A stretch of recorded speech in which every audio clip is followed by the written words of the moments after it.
One. Grand Rising, Grand Rising. Grand Rising, everyone. Hope everyone's doing well. Peace, everybody. Peace, y'all. Grand Rising, Grand Rising. Grand Rising, everyone. Hope everyone's doing well. Peace, everybody. Peace, y'all. I did all that. Let me pull up my Wikipedia. Yes. So, Bones, you don't sell out? Yep. Y'all were busy last night. I was Or this bummed. morning. Yeah, this. I mean, Bones, did you go to sleep? I laid down at 5. I won't call it sleep. Okay, you laid down. What alarm went off like 3 minutes after that? Yeah, you laid it. Yeah. No, I just remembered the conversation that we had a couple of days ago when TMH was mentioning about shipping records. And I was like, after yesterday when we all came out the post meeting, I was like, you know what? I was checking the National Archives anyway, so let me check and see would there have to be shipping records. I had no idea they would have shipping records from the 1500s to now. Well, again, Yep. like we've always talked about. Yeah. People don't realize ships, they were ran by companies. And if you're going to be a legit business owner, you got to have your records right. And there was no internet, there was no phones, there wasn't even a telegraph there. So the only way to keep proper records was through the journals, the ship's logs, and things like that. Yeah, because I'm like, it's deep.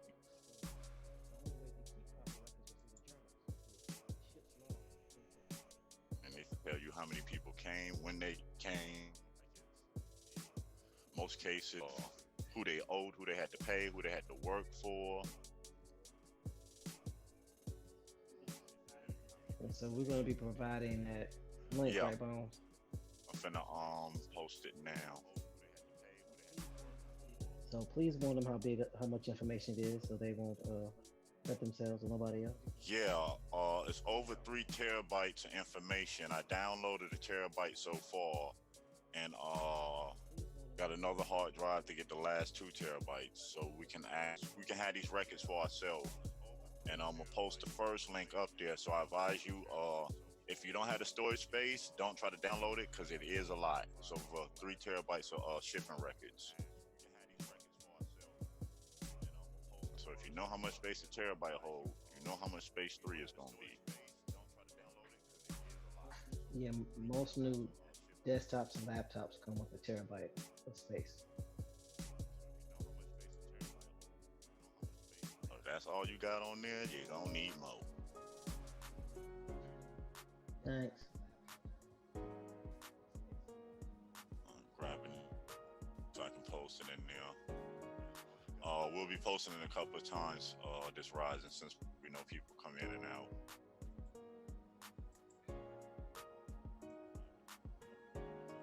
And again, even though this information is archived, there still needs to be another party that can vouch, verify, corroborate, or even dispute, because this information still affects the Indian.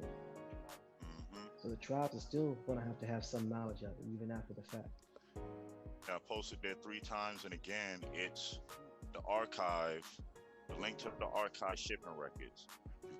If you click on, it's going to take you directly to the link, and it's nothing but shipping records. It's telling you the publication number, or the microfiche number in most cases, the catalog number in the National Archives. So if you want the actual document, it's all there.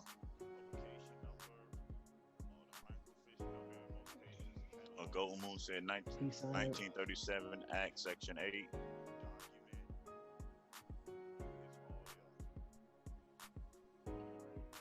Peace Joe 47. Sorry, bro. Peace to Peace you. Fine Squirrel. Golden Moon.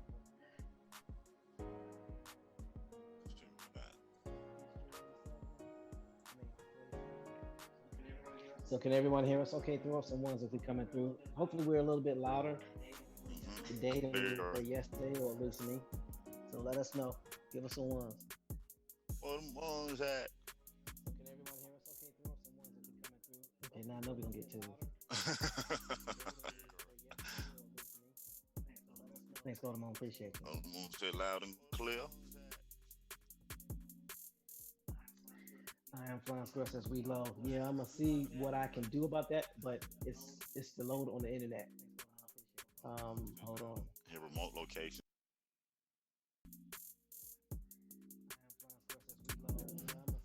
So Is yeah, that better? that's a little louder. I am flying squirrel. Joe 47 said you could. So yeah, it's fine. I meant to ask you, how was y'all time so far in New Orleans? And it be easy. You heard? It's been lovely. The people are phenomenal. With me, it's about the people.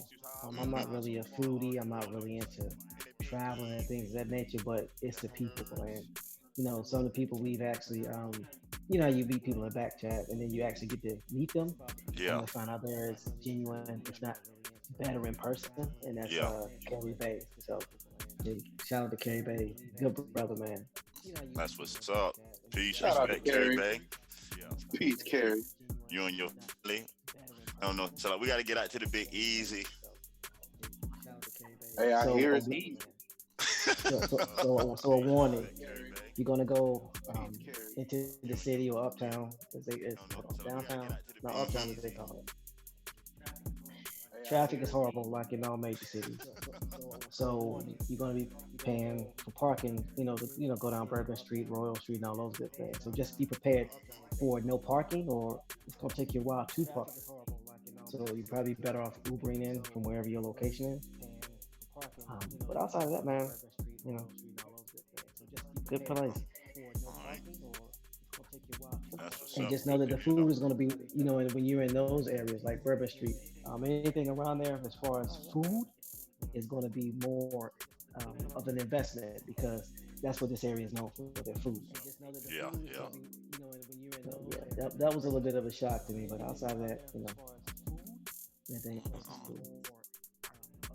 All right, nothing wrong with that.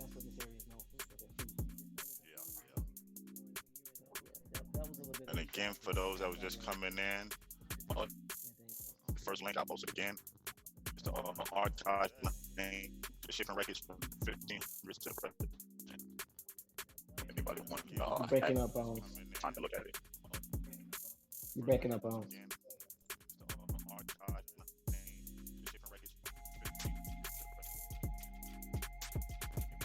We want you to better. You're still being interfered with.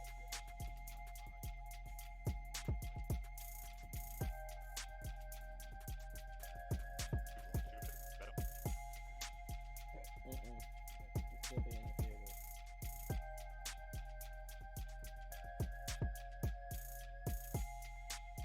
So most, I love the NO.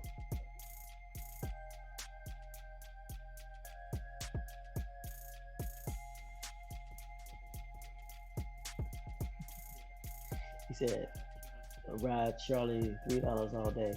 Well, I guess we're gonna have to find that golden one.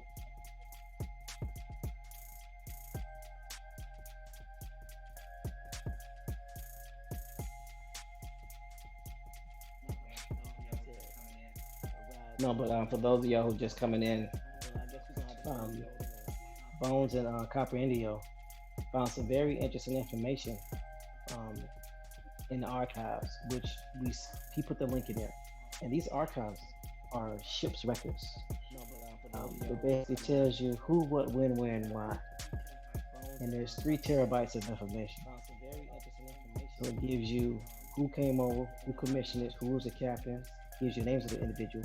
And from what from what Bones told me, he's already a terabyte in and hasn't seen any records of any slaves come over here. And this is archived ship records coming from the ships themselves. So that should tell y'all something. And like we were saying, it's 3 terabytes of information.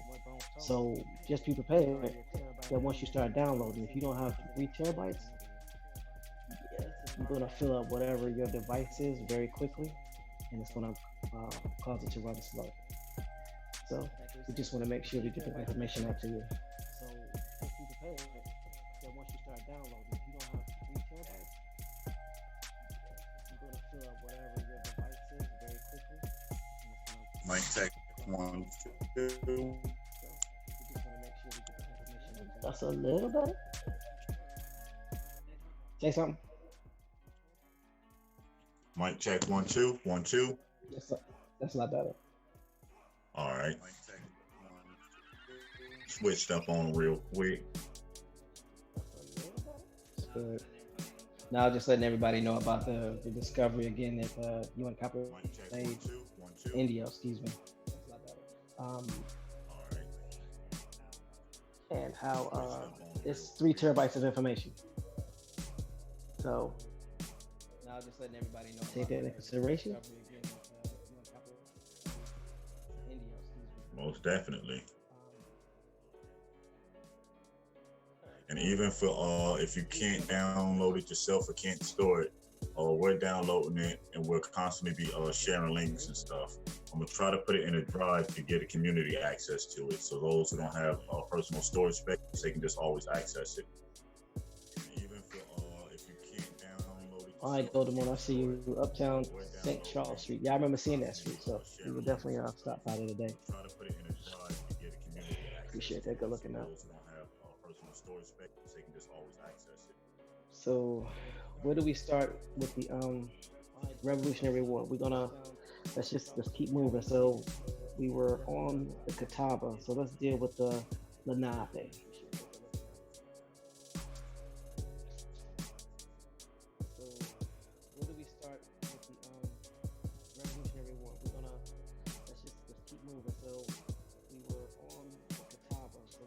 Right.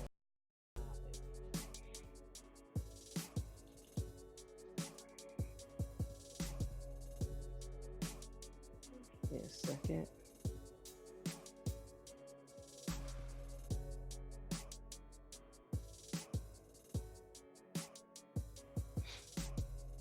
All right.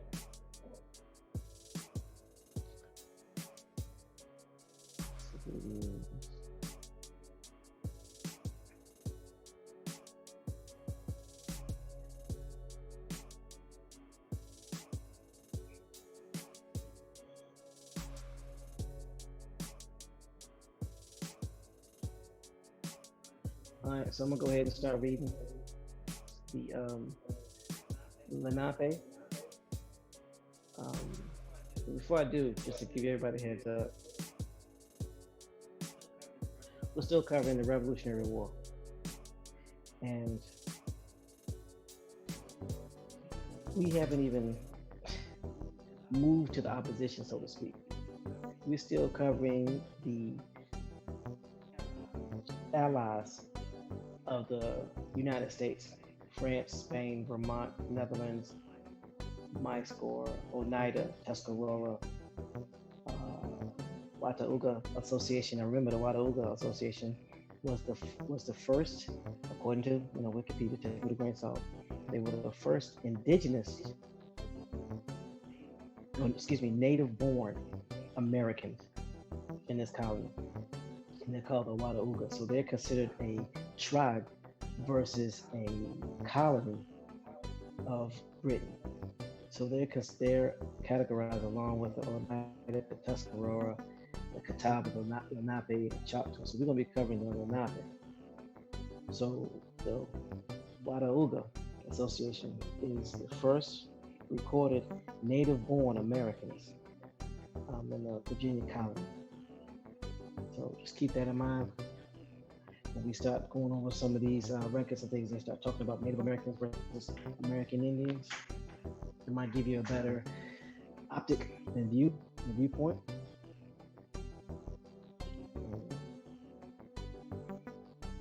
All right, so I'm going to start reading. It says Lenape, also called Lenni Lenape, and Delaware people, are an indigenous people of the northeastern woodlands who live in Canada and the United States. The historical territory included present-day New Jersey and eastern Pennsylvania along the Delaware River watershed, New York City, western Long Island, and the lower Hudson Valley.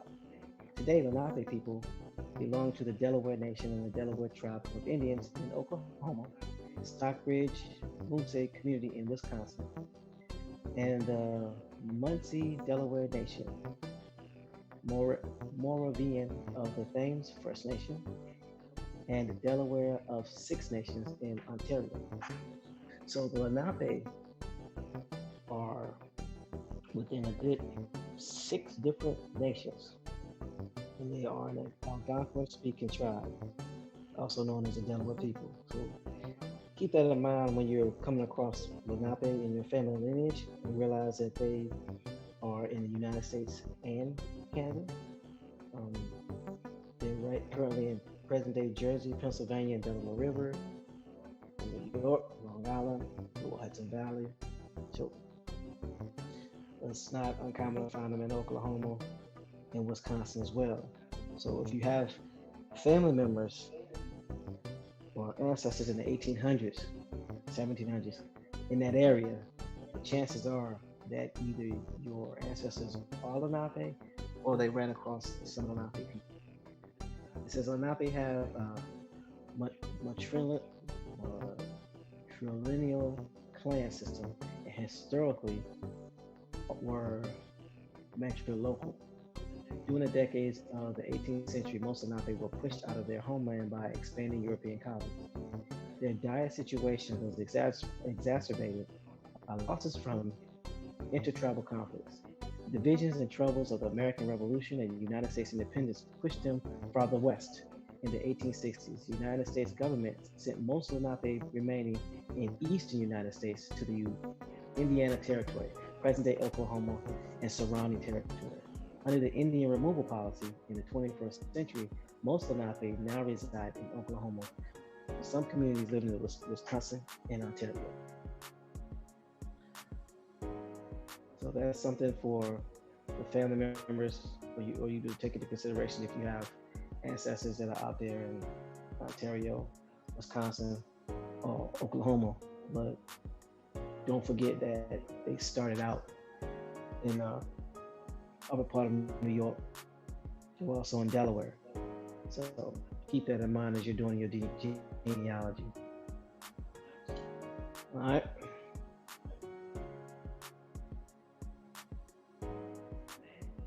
The name Lenni Lenape, also Lenni Lenape and Lenni Lenape, comes from the Ohlone, which may mean genuine, pure, real, original, and Lenape meaning Indian or man. The Lenape, when first encountered by Europeans, were a loose association of related people who spoke similar languages and shared familial bonds in an area known as Lenape Hockey. The Lenape traditional territory, which spanned what is now eastern Pennsylvania, New Jersey, southern New York, and eastern Delaware. The tribe's common name, Delaware, is not of Native American origin. English colonists named the Delaware River for the first governor of the province of Virginia, Thomas West III, Baron de la War, spelled D-E space L-A space War, W-A-R-R, whose title was ultimately derived from French etymology of the surname. This is C. Earl de la War etymology. The English then began to call Lenape the Delaware Indians because of where they lived. Swedes also settled in the area, and the early Swedish sources listed the Lenape as Renape, probably because they had a hard time pronouncing Lenape, no. Let me go ahead and put this link in so y'all can at least keep up. We always try to provide the sources of information. All right, so that's in there. So now I'm on territory.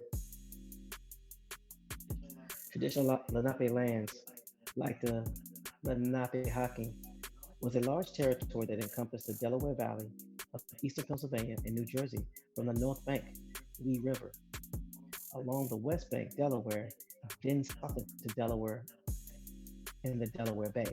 The lands also extended west from western Long Island and New York Bay across lower Hudson Valley. In New York until the lower, excuse me, the lower Catskills and a silver of the upper edge of the northern branch, Susquehanna. On the west side, the Lenape lived in numerous small towns along the rivers and streams that fed the waterways and likely shared the hunting territory of the Schuylkill River watershed and with the rival Iroquois Susquehannock. They were they had rival Iroquois Indians called the Susquehannock. I don't know if the Susquehanna River, was named after the Indians or the Indian after the river. So when it comes to language, the Unami and the Munsee languages belong to the Eastern Algonquin language group. Although the Unami and the Munsee speakers people are related, they consider themselves as distinct as they use different words and lived on opposite sides of the Kittatinny Mountains of modern New Jersey. Today, only elders speak the language, although some young Lenape youth and adults learn the ancient language. The German and English speaking Moravian missionary John Heckelwelder wrote, the Munsee tongue is quite different, even though it and Lenape came out of one parent language. William Penn, who first met the Lenape in 1682, stated that the Unami used the following words. Mother was Anna, brother was Isimus, friend was Mitap. Penn instructed his fellow Englishmen, if one asks them they have not, they will answer Matanehata, which to translate is not I have instead of I have not.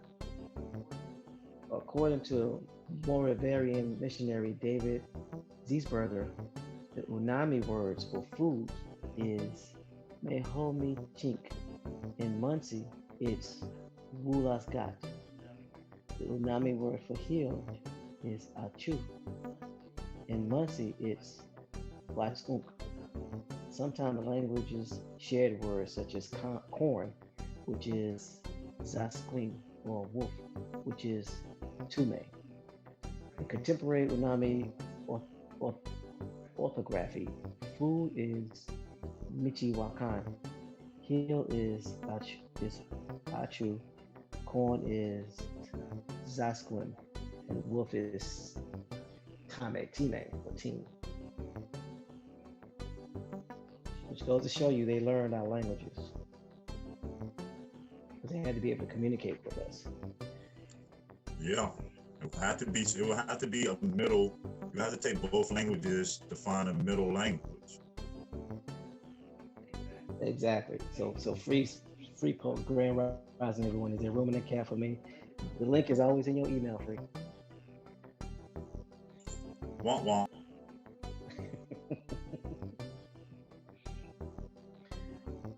So you want to share with everybody else who just came on what you want Yeah, for those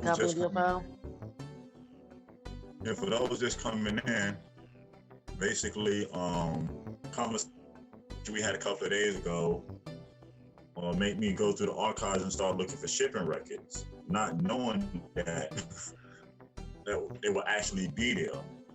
And it's over 3 terabytes of shipping records starting from the 1500s on who came, who bought them here, where they went, and who they was in debt to from coming here. And basically, we'll be posting that up in the chat so people can check it out for themselves, read it. I advise if you're going to try to download it, you shouldn't do that unless you have 3 terabytes to spare, because it is a large file. It's the whole archive record. So, Bones, can you explain why this information is significant and why people should care, especially with what we're doing as far as going over the Revolutionary War and dealing with the tribes? Yeah, what makes it important is because just skimming through it, you don't have to hunt through it. It starts with like the first ship date. But it shows you at the times that they want to tell you that they were bringing people here from so-called Africa that they couldn't, because there's times to where they bring in women and children from Europe or from Spain. You have people, there's records of people petitioning the king to come here. There's records of immigrants petitioning the land from the king so they can set up and live on. Like the first record states, 1,000 immigrants from Europe went to the islands as indentured servants. Had me scratch my head that it's on records of these people's names. Then come to find out what was the little thing that John, Jacob, Jingleheimer Smith taught us as a child to sing. That's their family genealogy we've been singing since children. That's their lineage. Hold up. So his name is not my name too?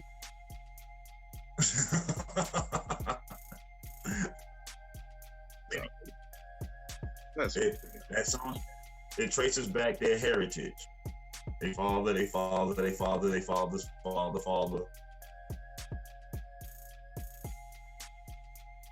Yeah.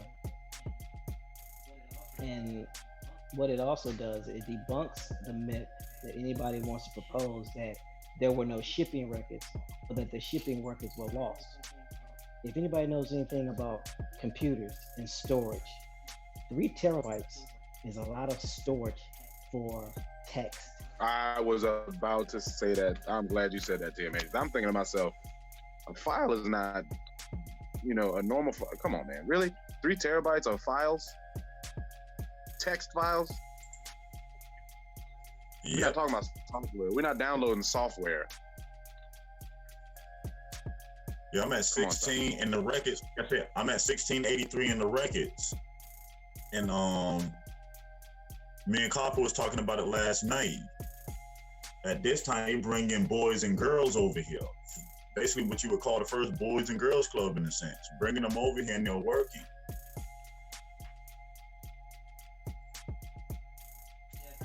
And it's kind of funny that during history, the whole time. And it's kind of funny though that we all forget these colonies were named after who? Kings and queens, right? Or boat captains, war captains, Nope. Boat captains, ship captains. They were named after the ship captains because people became indentured servants because that's how they paid back the boat captains. They kept a receipt on who paid, how many years you would have to work to pay it back. Don't take my word for it. During your time, click the link. Blow your mind.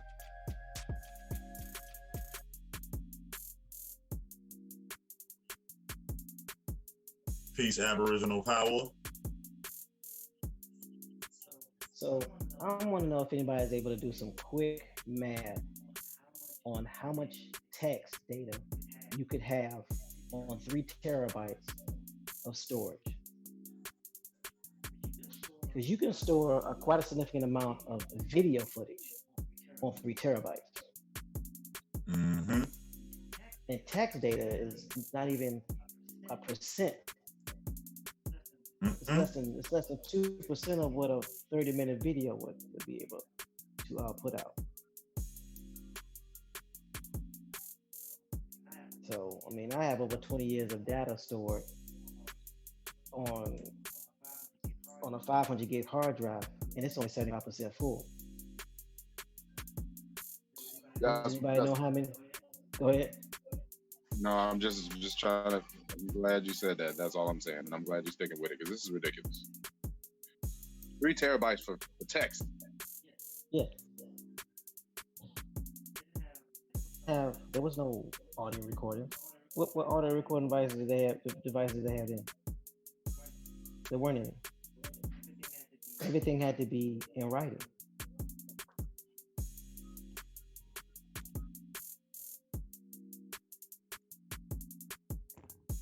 To get a relatives how deep it is, I'll read the first one from the list, where it says, first thing it says as it goes through, letting you know the index, authors, the dates, because with this right here, you can go to the National Archives and actually get the physical record. It lets you know the page and everything where these records are. First one, it says 1600 to 1700. John Candyman Houghton, ED. The original list of persons of quality, immigrants, religious exiles, political rebels, serving men sold for a term of years, apprentices, children stolen, maidens pressed, and others who went from Great Britain to American plantations, 1600 to the 1700s, with their ages, localities where they formerly lived in the mother country, the names of the ships in which they embarked, and other interesting particulars.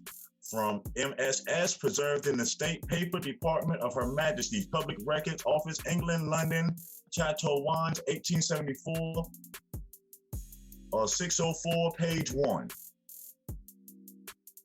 Oh, Lord.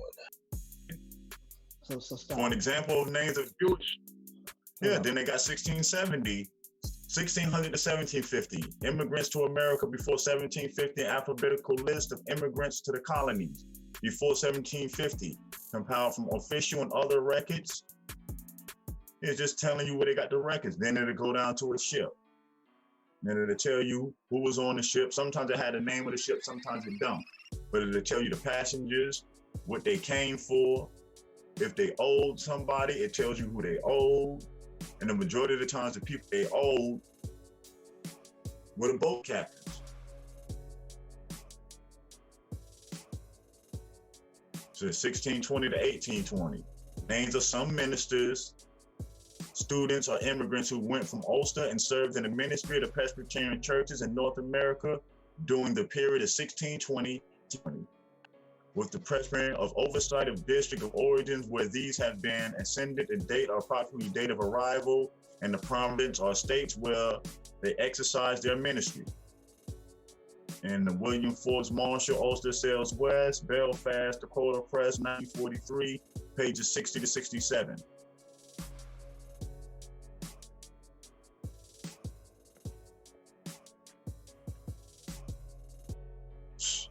A list of immigrants from England whose surnames was Adams, Adam, Hadman, etc. Called from contemporary MS immigrants listed from the 14th year of Queen Elizabeth, 1572 to 1640, includes a number of persons bound for New England and Virginia.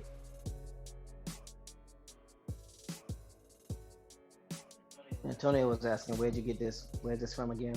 Antonio, we put it in the chat. Yeah, I'll post it back again. Yes, the National Archives records for the shipping records from the National Archives. The National Archive. The National Archives. Like the nation's archive. The National Archives. Okay. I feel you, yeah. This ain't no magazine posted nothing, right? No, this is not a magazine post. No. This is not an article written by someone who just got fired last week. No, this is not. No, this is not an article. This is not a news release. This is actual the archive information of the shipping records. It's a full text of the biography of ship patches list, 1838, 1825, being a guide to published lists of early immigrants to North America. What's the early? That's the official title of it. This ain't the 1800s, right? Just the 1800s. When? 1538. 1538. Yeah, baby. 200 years prior. I mean, good gracious, man. What's going on? What's really going on? I'm reposting it again. Peace to the chat. Peace to everybody in the chat. Good gracious. So here's a $1 million question. Who has been telling us that there were no records, or there were very limited records of ships coming across to the United States? I'll tell you who it has not been. The government has never stated that. Only people that look like you and I have been stating that.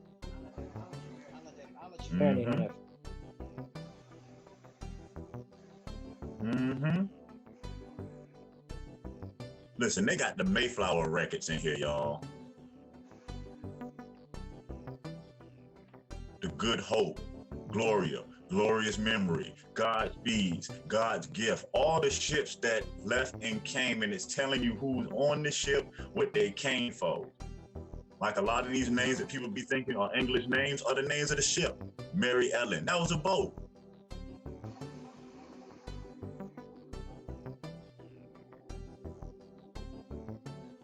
So people were named after ships. Francis Elizabeth, that's a boat. Francis Dorothy, that's a boat. The Francis Anne, that's a boat.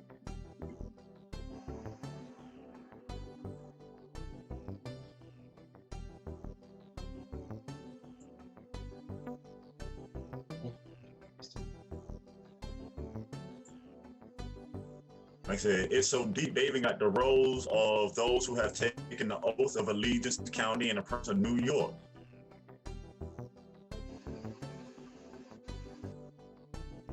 What? This other one.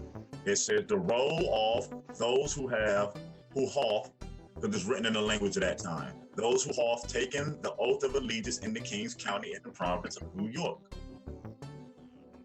In the 3rd years of his marriage, C.A.B. reign, I think this Latin, and Nuki Dominion. So I know that means the King's Dominion.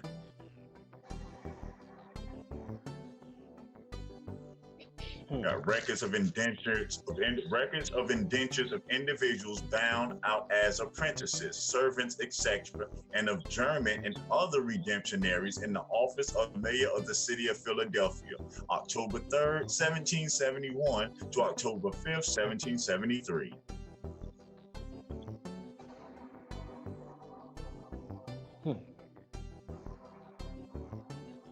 Passengers of the Mary. Anything else of interest that you saw? Oh, there's a whole lot of stuff I can pull out of here. Oh yeah, there's a whole lot of it.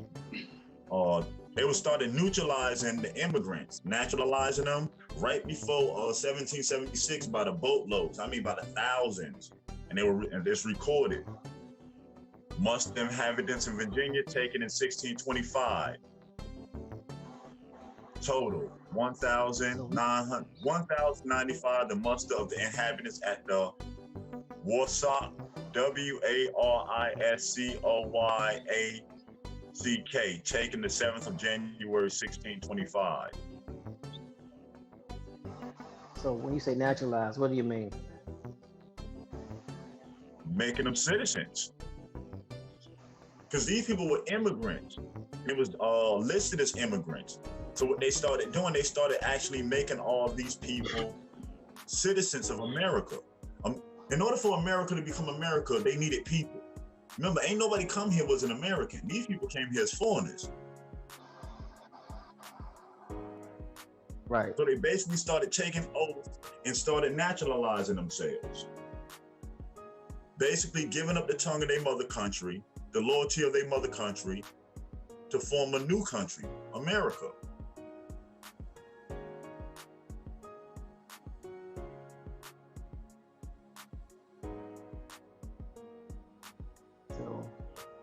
So I want to know what everybody in the chat, what y'all think about this? What? Yeah, they say list of servants who sailed from Dublin in February the 25th, 1746 on the Uriel and arrived at Philadelphia April 11th. I'm like, wow. These are servants coming from Germany. List of passengers who came to Plymouth in the Mayflower on her first trip in 1620. You can find all them people on page 33F.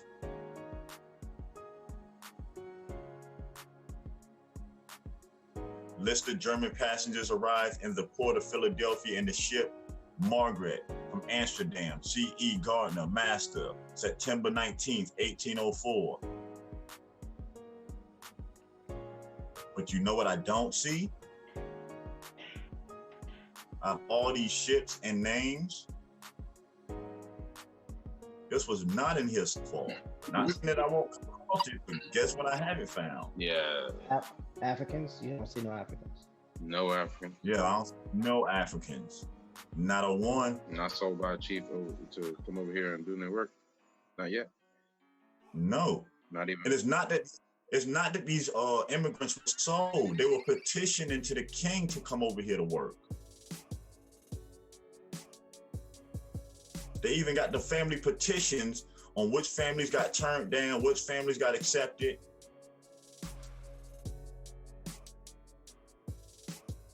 See, some prisoners, but not all of them. Some were prisoners, some were soldiers, some were families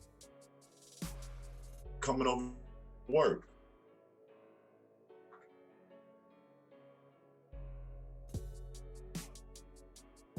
Yeah, like Free says, the docs they found are proving the narrative is impossible. And Joe 47 says, I just don't believe they was bringing so-called Africans here and bringing their own people here at the same time. Yeah, they couldn't. Basically.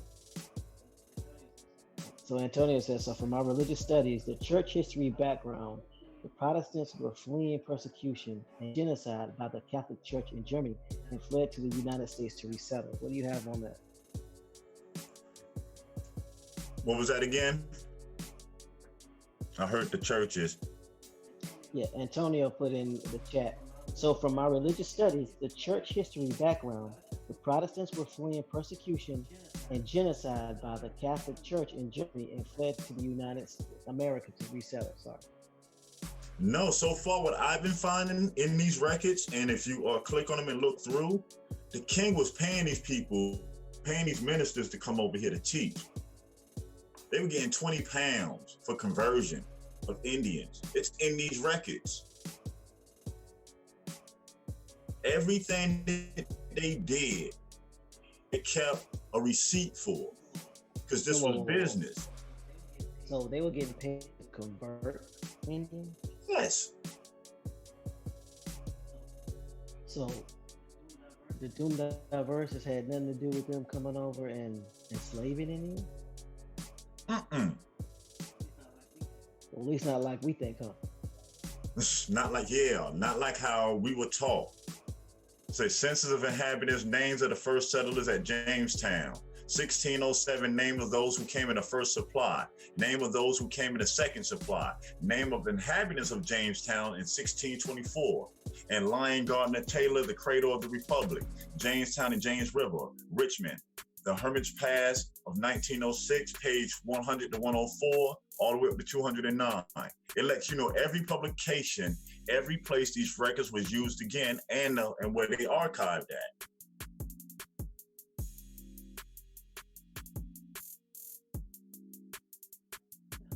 Antonio says that they tried to revolutionize basically against the Catholic Church in Germany initially and basically lost the battle. Then came here voluntarily, primarily lower class, and then Free says that's what they say, but the papal bull was issued by the Catholic Pope in 1452. Yeah, that's what they tell you, but that's not what's happening. I would advise y'all go through these shipping records and you will see these so-called religious people that's not supposed to like each other, they on boats with each other. The names of 45 aliens neutralized with their professions and their countries to which they were formerly subjected to. Joe 47 says, plus I've been reading that book, White Cargo, and at these same times, they had the same time frames of the so-called transatlantic ship.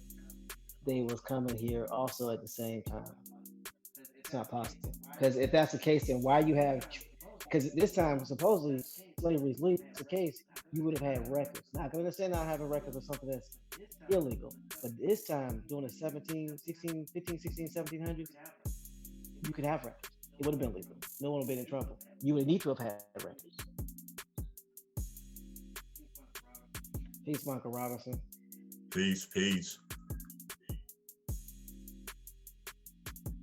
And it said Gore in Ireland.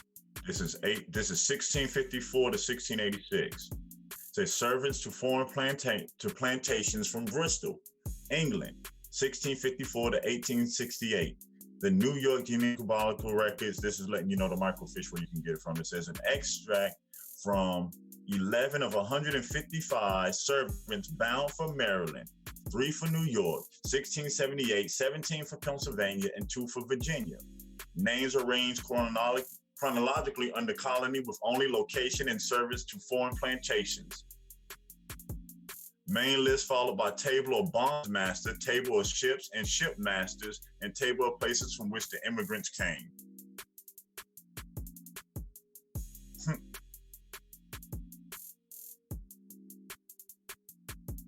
This is crazy. So again, for those of you who just are now coming on,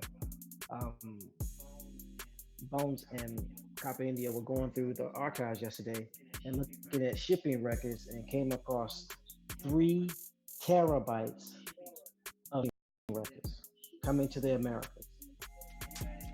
Now, anybody that knows anything about data realizes that 3 terabytes of shipping records is a lot of data. This is not video. This is not audio.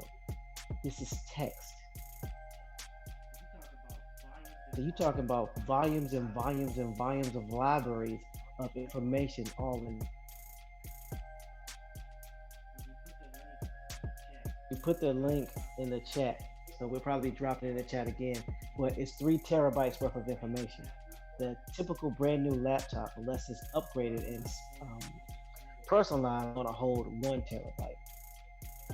So just keep that in mind if you're going to be downloading this information. But we encourage you to do so because it gives you everything you need to know as far as who, what, when, where, and why. Did I miss?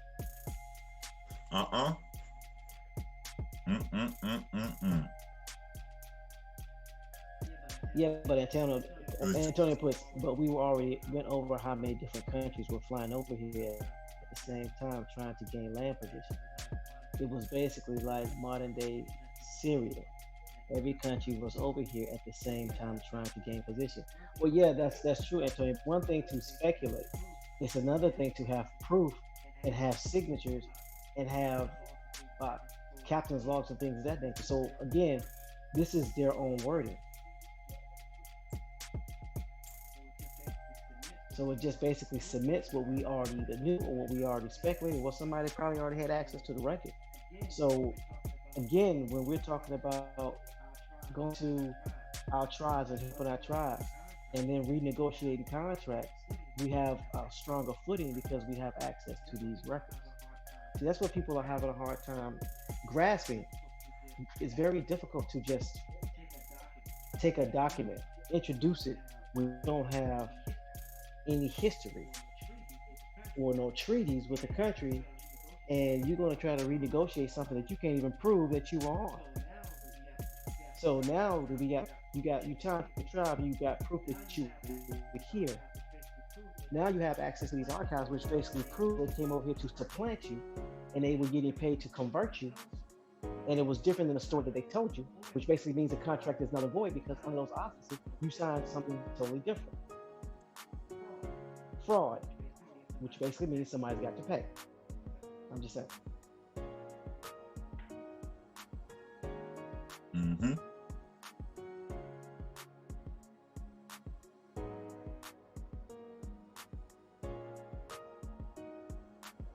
So, at the end of the day, these religious leaders, these ministers, these Catholic priests, these individuals were getting paid. How much to convert people? 20 pounds? 20 pounds. 20 pounds to come here and convert. So I'm sure different people had different methods of conversion. Some people probably use a Socratic method. Some people probably use a slave method. But either way, they was getting paid to convert Indians. Yeah, because all they were doing was sending POWs in some cases, like it's in Massachusetts. Scott prisoners sent to Massachusetts in 1652 by the order of the English government. The New England Historical and Genealogical Register, 1847, they letting you know when the book was printed. But this happened in 1651, 1652. List of passengers aboard the John and Sarah of London. See, that's what I'd be saying. Them names, when people be thinking them families, those are boats. List of passengers aboard the John and Sarah of London, November 1651 to May 1652. I just thought of something.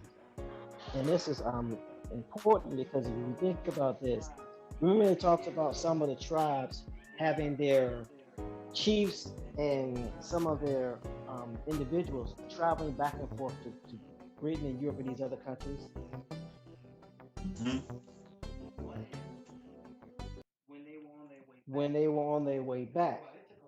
Because think about it, it took a while to get from one place to another on the ship, right? Maybe a couple of months, maybe. Hmm. A month. Yeah. Yeah. So let's just say you're coming here and you have an Indian that's going to be talking to these immigrants that's going to their land. So they're starting to teach them some of the basic languages and starting to teach them some of the agriculture because they're going to be working with them. So they're giving them, they're training them before they get there so they know what to expect. I mean, that is possible, isn't it? Could it be? Now check this out. Strap in for this one. 1630 to 1662. John Farmer.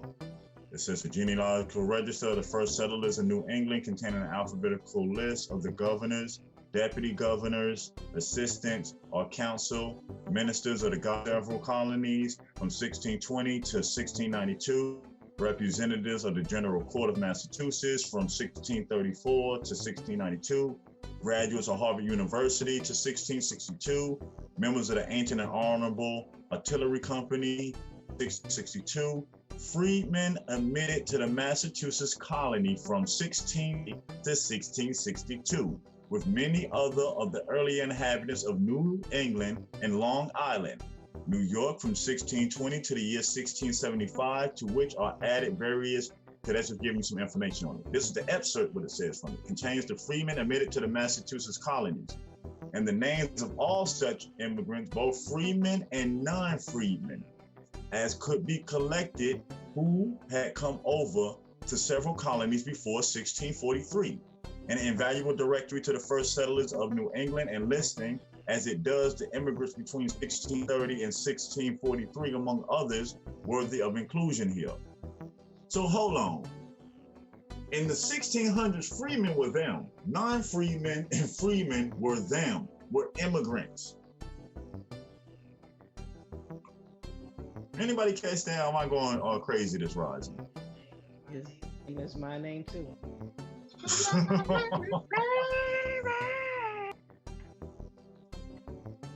It's right here and right in that they were considered freemen once their time was up of their indentured servants. And this is the 1600s. They're titled freemen and non-freemen. They're not talking about our ancestors, no Indians, no place in these records.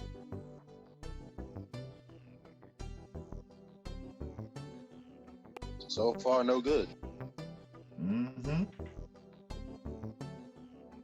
1620, 1623, Charles Edward Banks, the English ancestry and homes of the Pilgrim Fathers who came to Plymouth on the Mayflower in 1620, 1621, and the Anne and the Little James in 1623. Like I said, they got the records for every year. Also, Antonio, you gotta look at it from this standpoint. Religion was a way to convert people peacefully, opposed to war. Also, you gotta realize at this time, Europe is at war with itself. So they're trying to gain access to as many territories as possible. So they don't have the people to do the fighting. So they chose strategically some areas to fight. They chose strategically some areas to use religion to convert. Mm-hmm. Well, even check this out, 1780. Go ahead. It says 1718. Remember I was telling you about the petition, governors and kings. All right, 1718, a petition to Governor Shute. In 1718, Falls Knowles Bolton, Scottish Irish pioneers in Ulster and America. Boston, Bacon, and Brown. That's the family name. All right. From MS and New Hampshire Historical Society, Concord. Contains the names of over 250 inhabitants of Northern Ireland who in 1718 petitioned Samuel Shute, governor of Massachusetts, for permission to transport themselves to New England.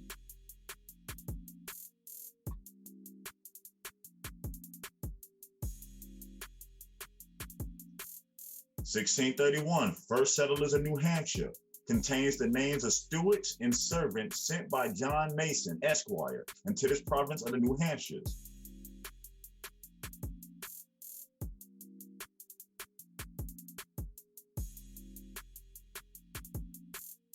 A summary of the earlier Europeans' occupation of the coast of Maine and of the attempts at permanent settlements.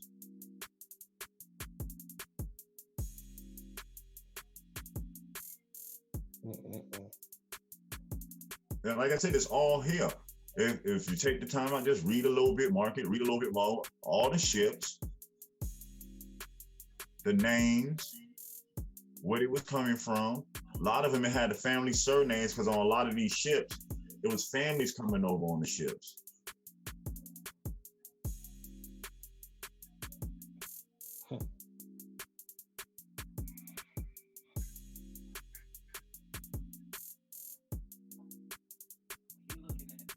So when you're looking at, and you're dealing with individual Indians who had fathers who were either Dutch, French, or Spanish, is it possible that these individuals who were war chiefs, especially when it comes to the Mohawk, who were the most prominent war chiefs in the Five Nations, is it possible that they knew about this? It's a possibility.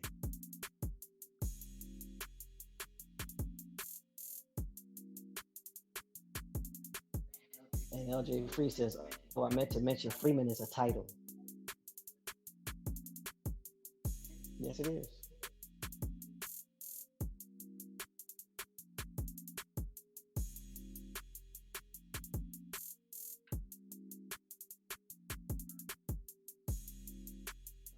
So this is go ahead. Right. This one here, 1697 to 1707. This the one that really had me about to go loop-de-loop. Elizabeth French, list of immigrants to America from Liverpool, 1697 to 1707. Boston, New England Historical Genealogy Society, from the records of the Corporation of Liverpool. Notice all these places are corporations, if you notice that when you get to reading in here too. It's an arrangement of over 1,500 names of indentured servants destined for Virginia, Maryland, Pennsylvania, New England, and the West Indies. Gives names, age, period of indenture, and the person to whom indentured, frequently the master of the ship which he sailed. I'll read this again. An arrangement of over 1,500 names of indentured servants destined for Virginia, Maryland, Pennsylvania, New England, and the West Indies. Gives names, age, period of indenture, and the person to whom indentured, frequently the master of the ship on which they sailed.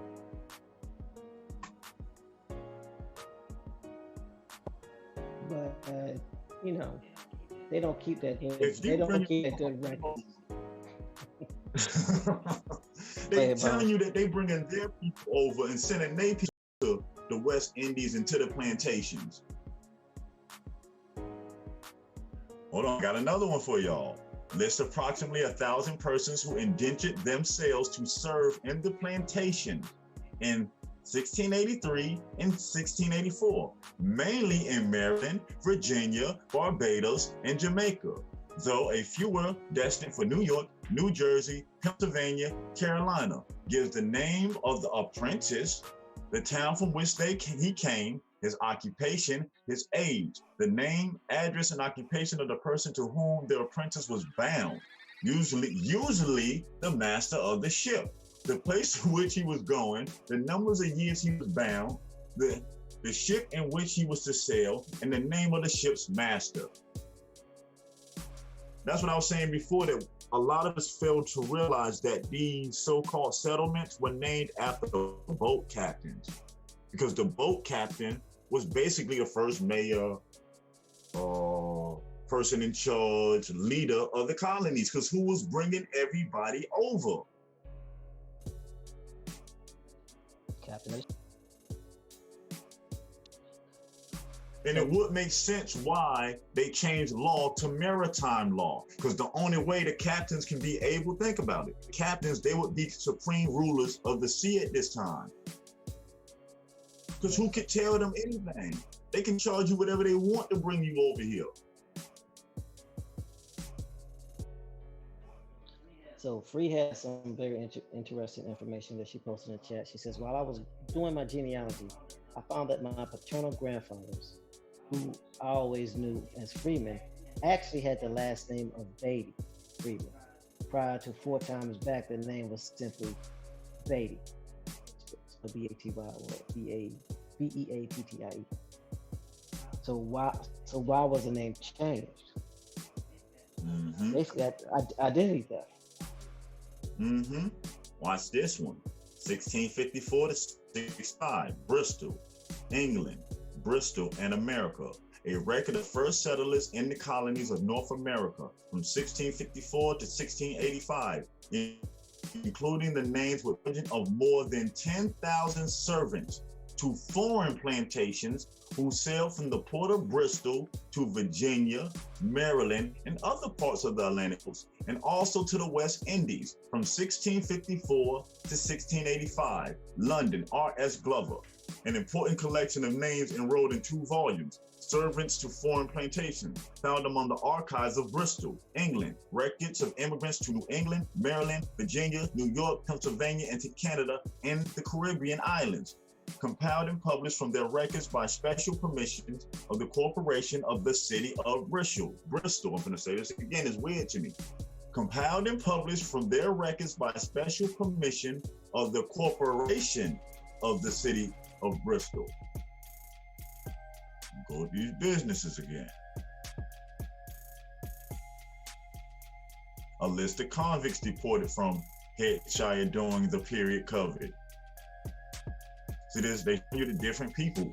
At times they sent convicts to America, Virginia, Maryland, Barbados, or Jamaica. This is a ship of convicts that was sent there 1646 and between 1775.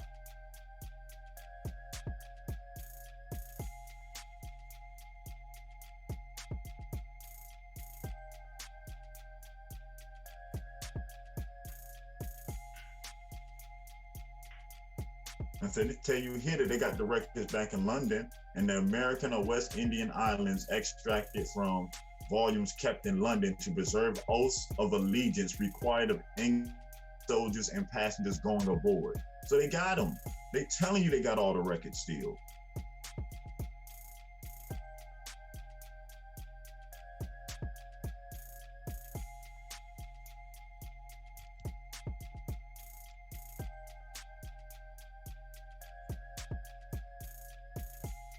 Wow, wow, wow.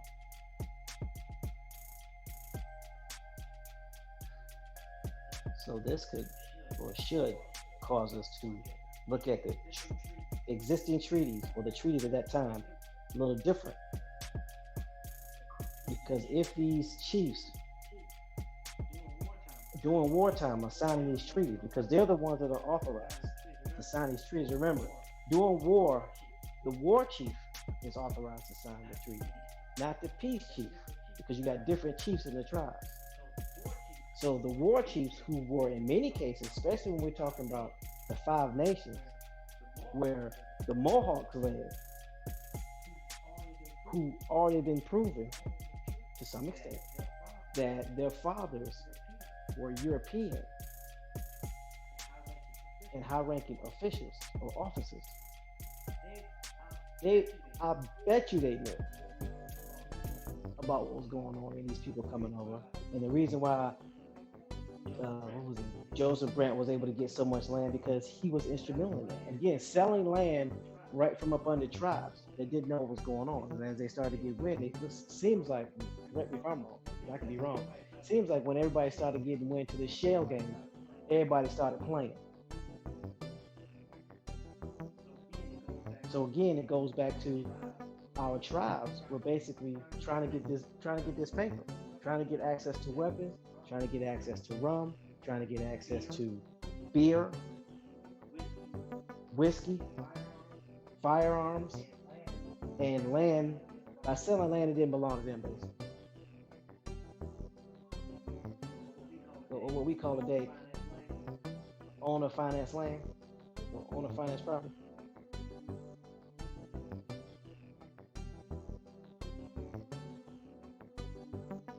Hello, look, is this thing on? I mean, the chat is like quiet.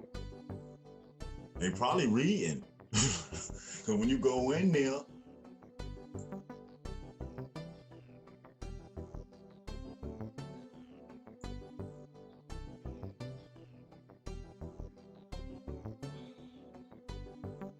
yeah, you got to remember what we reading from.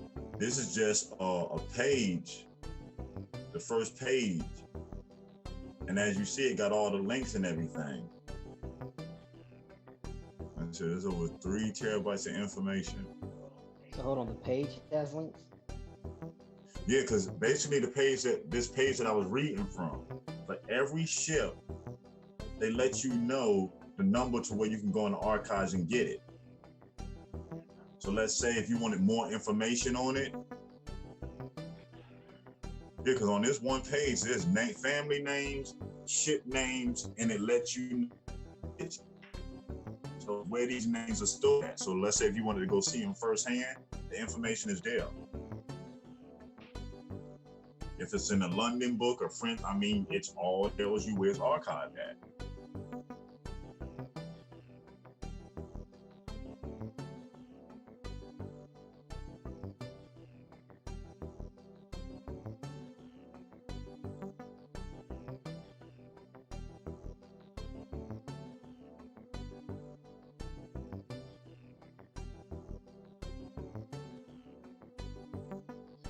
My thing. There's no records of nobody bringing nobody from no place called Africa.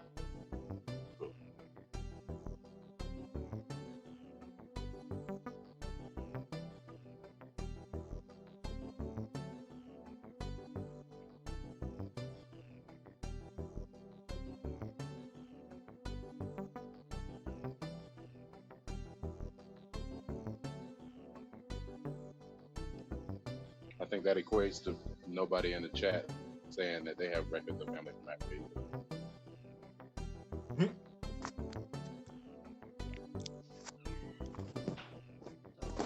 So, were there any wars going on in Africa at that time, on the continent?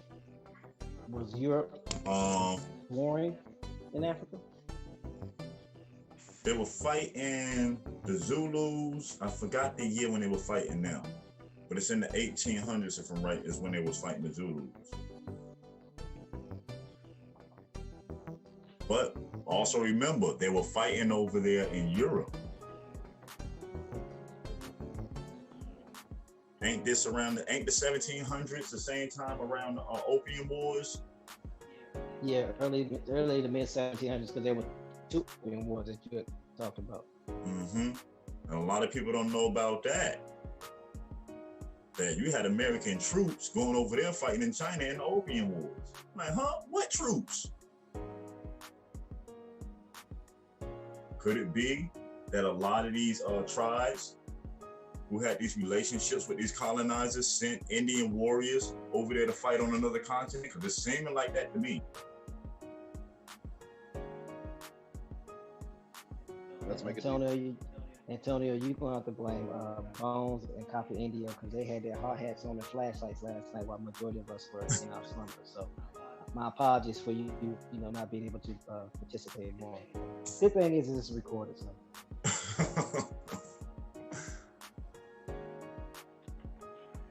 I'm like,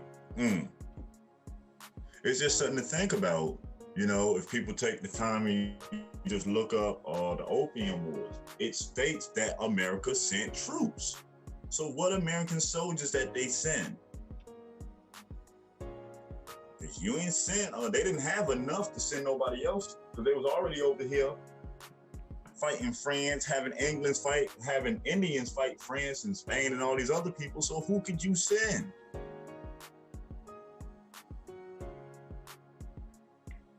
And not to mention that the British set up shop on the west coast of America during the 1700s. Why didn't they tell us this?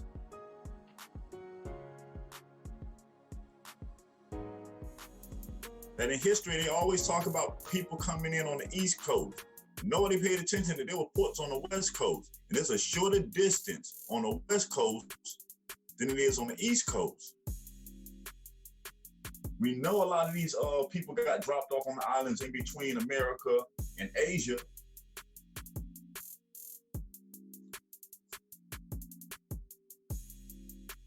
We know after the Indian Wars that the British already had certain colonies set up out there at West, because the Indians that helped the British, where did they go after the British lost? They moved out West with the rest of the British.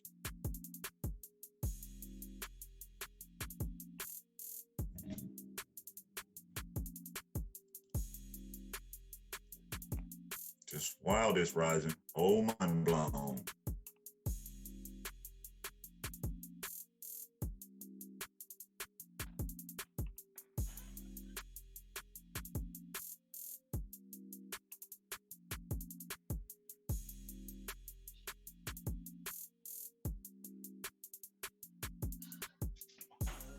Yeah, this is Michael Checker. Again, Michael Checker. it's a game changer for, and I'm sure everybody that's you should always not only a feedback of the fact that you continue to come to this channel and support not just our channel, all the channel promoting the indigenous movement, the autonomous movement, India, because you could have chosen to be anywhere. But the reason why this is important, the reason why this is important is because, again, this is not only corroborating the United States involved in AKA the 13 colonies, but this is corroborating other countries. It's not only in our archives, it's in their archives. And as you know, if you've been reading treaties, we not only, our ancestors not only had treaties with the United States, before the Revolutionary War, we had treaties with France, England, and Spain, and the Dutch, and Germans, or what they call themselves at the time, Palatines. Palatines, yeah, Palatines. Forgive me, I'm a little dyslexic sometimes. Palatines.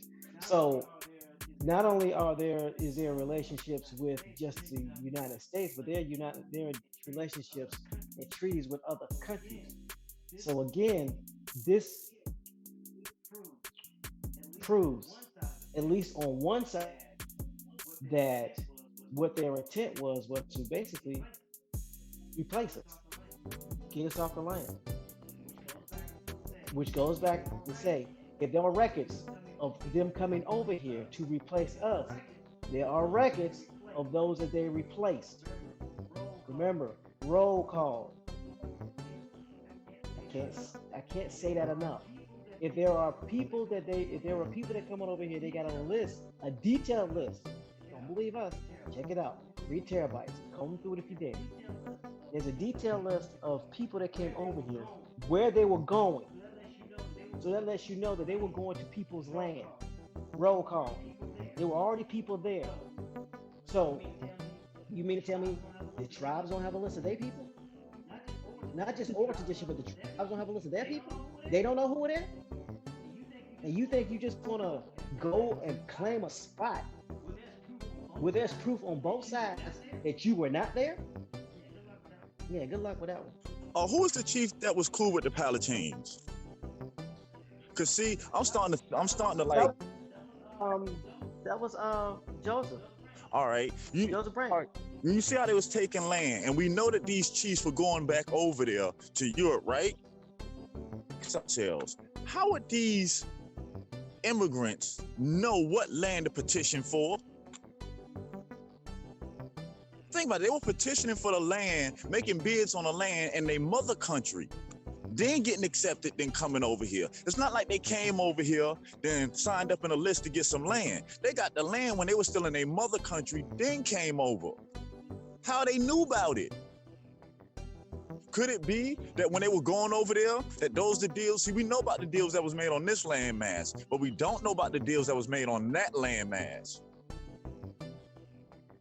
Could we have chiefs making deals to bringing these people over here? Could some of these chiefs be in bed with these foreigners in the creation of the United States? It's very possible. I don't see why not. Because we do know to this day that there's some tribes that benefit off of this foolery, still to this day benefiting from it. Yeah.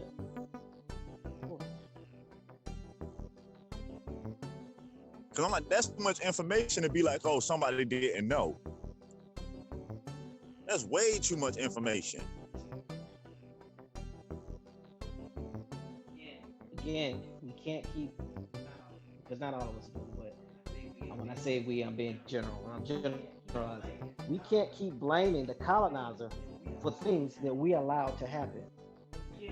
Again, for those of us who are Catawba and like to bang on our chest about how fierce warriors we are, you're not coming over here on no ship with 5 people coming on board at a time, on land at a time, and whipping no tribe. I don't care what tribe it is. That ain't happening.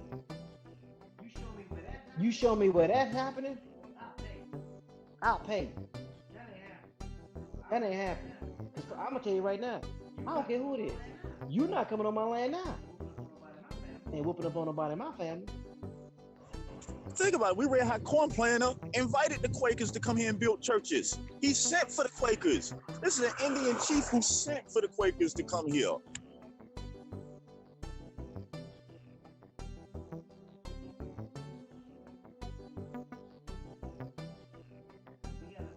So we gotta get out this blame game for real, and realize that our Indian family had more responsibility than we would like to lay acceptance for. I'm just saying.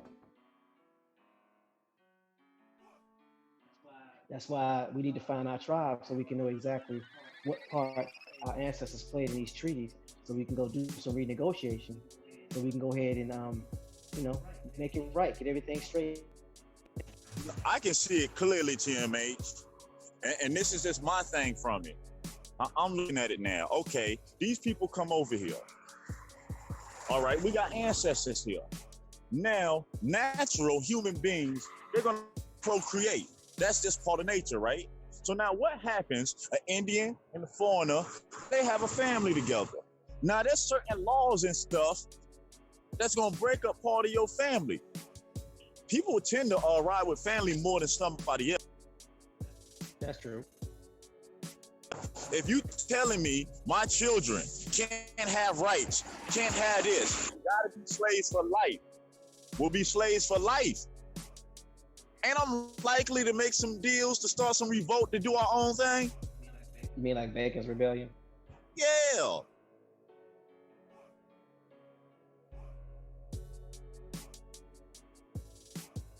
Which happened pretty much around the same time as the Tiguex War. Come on, like that. Yeah.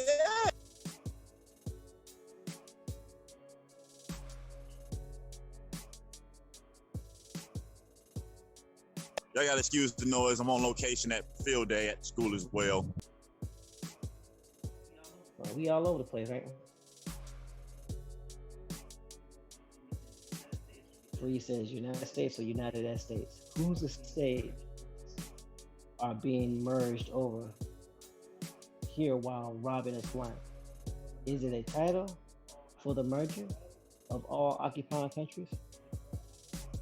That's a good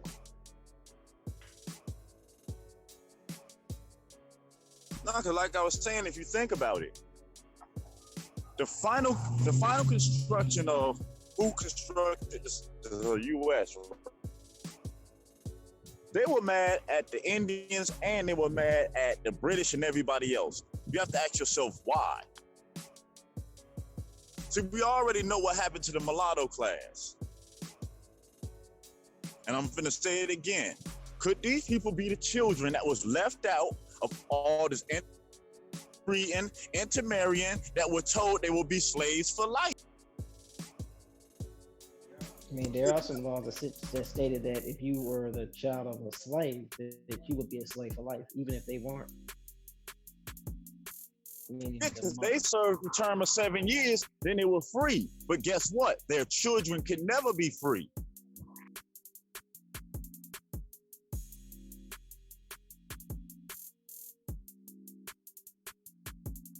we know that the uprisings, let's call it what it really was. It was a labor strike.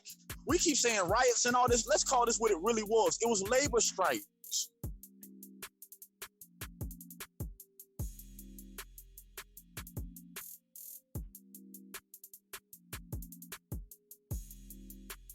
Because from what I see so far, there's people signing up to come work on plantations. By the boatload, literally. Right, and they have contracts, and once those contracts are up there, they're also issued land.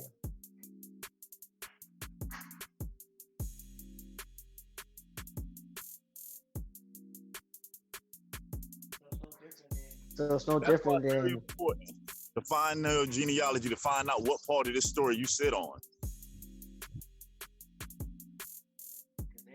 Because everybody know what part of the story they sit on but us.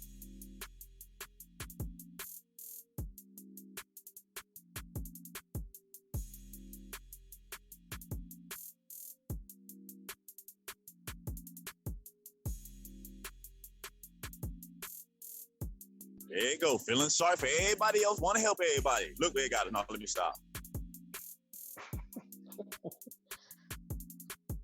Before somebody took it the wrong way. I mean, it's a true nature, because that's who we are as a people. That's who we've always been as a people. We will always do what's right until we're wrong, and then we strike. It's very rare that we'll strike first. Now, that don't mean, we don't always have the best moral judgment. Yeah, because when we trade, we were trading goods and services for people. At least my tribe was. I can't speak for nobody else. So, is it a legal thing? At that time it was. Was it a moral and ethical thing? No. So, it is what it is.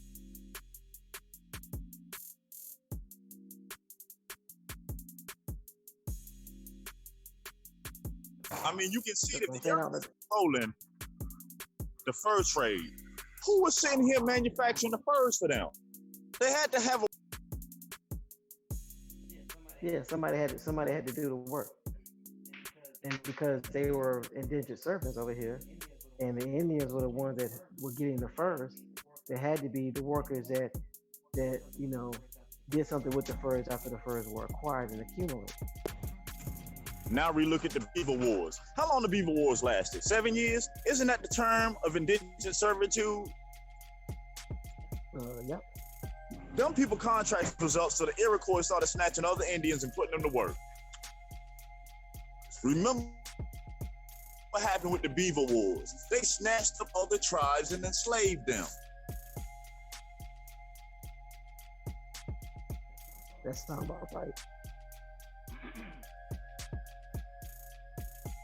Because in terms of the contract was up, so those people were actually moving on, and there was no need. Once they free, once somebody out of servitude, you can't put them back. So now you got to replace the work with them. That's why they didn't get time when they used free and free men when they was talking about them. You're breaking up a little bit.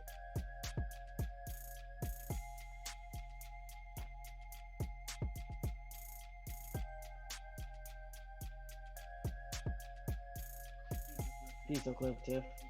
Peace, Michael Robinson.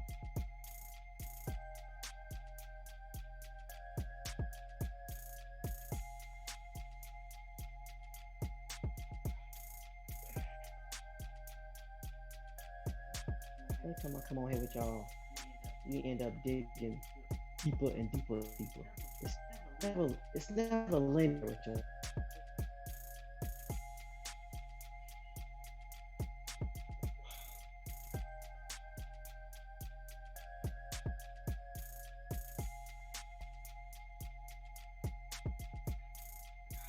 So here's the thing. The more looking, we're finding more documentation to prove or to align with what we've been talking about from the standpoint of slavery actually happened versus the way we were indoctrinated with the way it would happen. So the most important question is, okay, now that we got this information, what do we do with it? Because I'm off history like you, but how are we gonna feed our families moving forward? How are we going to help our people moving forward? What are we going to do to ensure that not only does it stop, but we start to reverse course and correct it? Like I said, like we always say, do your genealogy, tie back into your tribe. Use this information that we find on this journey. So once we get back with our tribes, we have leverage to sit down and renegotiate and redo these treaties because we have the proof, we have the evidence. But if you're not tied back into your tribe and your land, and these people are tied back into tribes on this land, that's not a negotiation. That's a dictatorship. Well, that's indentured servitude. And you wonder why we had no representation. You wonder why we could get snatched up and shot down in the street. It's because, I'm gonna say it again, we're still in dishonor. That's why we're not respected. That's why nobody listens to us. Because we're the ones that did the dishonorable thing and walked away. Unless somebody can show otherwise where we didn't, but everything that we see shows that we did it to ourselves. We split our families up 4, 5, 6, 7 ways so thin that it allowed other people to become our family. So now our families don't even look like us anymore. Now we stuck with the problem. And people are so quick to say, oh, just throw them out. But do you realize to throw them out, you must throw yourself out too? Because they're connected to you by blood and land. Do your genealogy. The Bushes tie into a tribe. So by them tying into a tribe on this land, let's keep this 100. What did they do wrong? If they're enacting their birthright and you ain't enacting yours, forget how you feel. They tie back into a tribe. Whether it's by marriage or not, they know this. They had their records, you don't.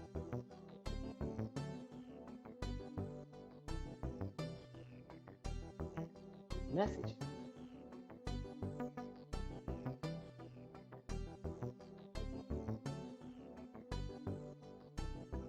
Like Michael Robinson says, genealogy, tribes, treaty land, and get back to our place on top. Because at the end of the day, this is what I know. I can't speak for what I don't know, but I can speak for what I do know. We're in the process of helping anybody that needs help, that wants to tie back into their tribe. We already have things in place. We already have mechanisms in place. And yes, we're using 501Cs. And if anybody can show me where 501Cs don't work, I'll go toe to toe, line for line, bylaw for bylaw, with you any day, anytime. Just let me know. Any day, anytime. Just let me know. Pick a bylaw, pick a constitution, anyone, and let's go. And I do know this works. And I know it's allowing individuals and it's allowing tribes to be self-sufficient. It's allowing them to come to the table and renegotiate contracts and get money and additional land. You ain't gotta believe me. There are a lot of tribes that are actually renegotiating and winning. The Catawba Sapani in South Carolina, $5 million. Do the research. They do have a constitution. They do have bylaws. They are a 501c. Don't believe me. Check it out. And if you want to have a conversation about their constitution bylaws, any day, anytime. This is what I know that works. So we are in a position, and we're putting ourselves in a position to help as many tribes and as many individuals that want to help their tribes as possible. We're doing work. We're putting in the work. And we're going to keep you guys, ladies and gentlemen, updated so that you'll know exactly what we're doing and how we're doing it. Not to be braggadocious, not to share secrets, not even to the point where we're sharing stuff that's sacred, because in order for you to get on what's sacred, we have to trust you. But we will share information with you that can be beneficial for you, your family, your tribes, your relatives. So while I'm on this little rant, I want to destroy a narrative that I feel that is being put out there. I made a statement yesterday and I said, I do not associate with people who associate with scammers. You know me, I like to clarify stuff. So let's look at the etymology of scam, shall we? Why Scam, 1963. Noun and verb used in slang. A carnival term of unknown origin, perhaps related to the British slang scam. Okay. What else we got? Ponzi scheme, investment scam by which early investors are paid off from the contributions of later ones. In inference to Charles Ponzi, who perpetrated such a scam in U.S. 1919 through 1920. So basically, what a scammer is, or somebody who scams, is any one entity, individual, group, whatever you want to call it, that promises to provide a service or a product, collects the money, and does not deliver. I'm gonna say it again. Any individual, group, person, organization that promises to deliver a product and or a service, collects the money, and doesn't. I don't care if it's t-shirts. I don't care if it's you schedule. genealogy books. Well, it don't matter what it is. If you ain't deliver, you a scammer. I don't care if you just decided to put together a meeting for people to congregate in and collected the money. It's been 2 years, ain't nobody heard from it about it, and ain't even been refunded. If they have not been, if you haven't delivered on a date that you said you were supposed to deliver, you a scammer. I don't care how you feel. So hopefully people understand what I mean when I say scammer. Okay? Does that make you a bad person? That ain't for me to decide. I'm just letting you know who I don't associate with and why I don't associate with them. Simple. So if you knowingly know somebody has been scamming people out of money and hasn't delivered, what does that make you? A scammer. Wait. That makes you a scammer because you know somebody sitting here taking from the community, and that's all we've been saying. This ain't nothing personal. It's the only way that we can move forward. We have to stop the foolishness. This got to be checked. Do you realize that we have people in the community that's holding us back because the things they do, it makes us all look like a joke? When are we going to hold them accountable and tell them to get out the way? And I'm not saying call them out on this public format. I'm saying pull them to the side and find out what the situation is. Again, I'm not one for airing out dirty laundry, but I strongly have a disdain for people that try to create these narratives and make it seem like I'm saying something I'm not saying. So I just define to you what I deem what a scammer is. If you're supposed to have been providing a product or service, you've collected money and you have not delivered on that product or service, and people are calling you, emailing you, or texting you, and you're not responding, you're a scammer. Fact. And if people know that you're doing that and they're still associating with you, not calling you out on it, not in public but in private, they're just as bad if not worse. Facts.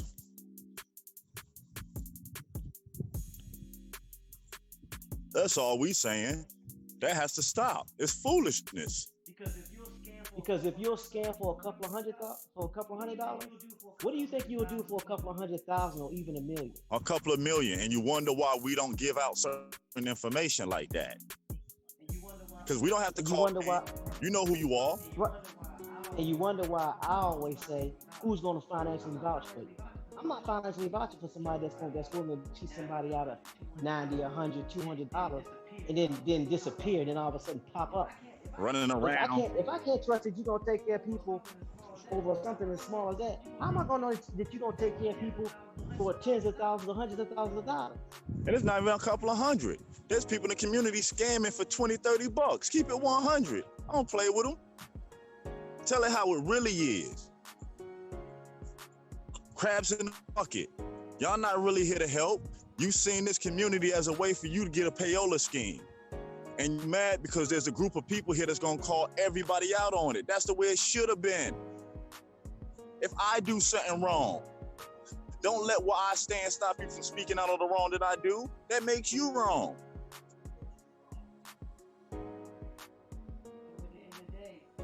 So at the end of the day, again, the goal is not to call anybody out, because always going to take it from this perspective.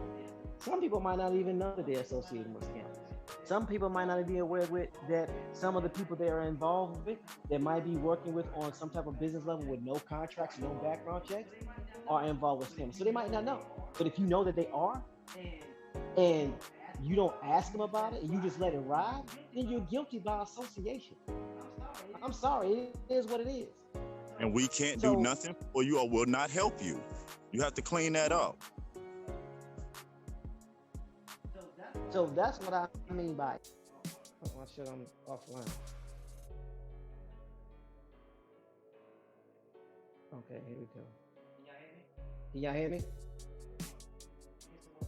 Give me some ones if y'all can hear me.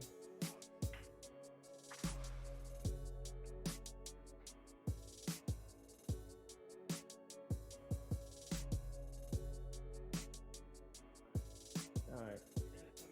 Apparently somebody ain't like that message. I'm just joking.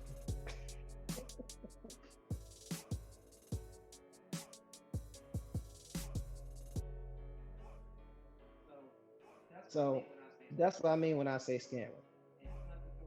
And it's not to throw shade on anybody, throw anybody up under the bus. Because again, we all make mistakes and everything is correctable. That's what I'm not trying to call out any names or anything like that. But at the end of the day, get right. Fix it. Don't be trying to change the narrative because you upset about some stuff. Just fix it. We all make mistakes. And if it's a mistake, the willingness to dust yourself off and fix it shows a mistake. Or willing to change the narrative and try to twist stories, that shows that you're doing it on purpose. And you definitely got to get out the way. So hopefully that explains or help people understand what I mean when I do not associate with people that associate with scammers. That's why I always say, I'm going to vouch for you. Because if no one's willing to vouch for you, that makes you look bad. That means you've burned people that you're close to. That means don't nobody want to touch you with a 10-foot pole. So if no one's willing to vouch for you, then why would I even be doing business with you? Why would I want to be associated with you? Why wait for that answer at the end of the day? Because when it comes down to it, we're going to be reaching out to tribes that have worked so hard to gain their local recognition, to gain their state recognition, to gain their federal recognition, and they cannot afford to lose something because of idiocy. There have been some tribes that have been waiting 30 years to be state recognized. You think they're going to lose that state recognition because we do something stupid? Are you in your feelings? Are somebody in their feelings? The needs of the many will always outweigh the needs of the one or the few. I'm finna say it again. Came in the door saying it and gonna say it to my last breath. The needs of the many will always outweigh the needs of the few or the one.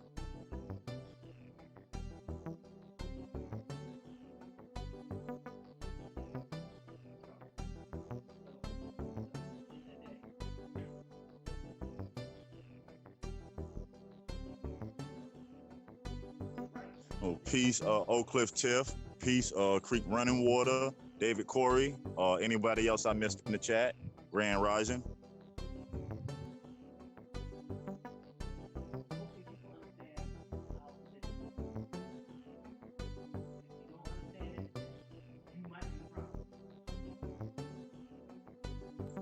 Like we always say, TMH, it's just about taking responsibility for what you can control. And if we all do that, then we can get out of this one step at a time. It's not as hard as they try to make it seem. Most people make it seem hard because they don't want to move. They want to sit down. They want the bag. They want the European dream. They don't care for the liberation and freedom of our people. They just want to be the master of our people. Sad.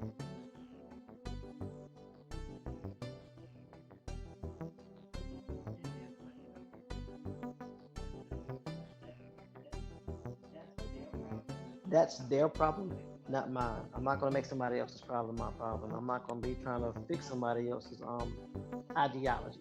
I'm just not going to associate with you or deal with you if you're not on code. That's the best thing that you can do.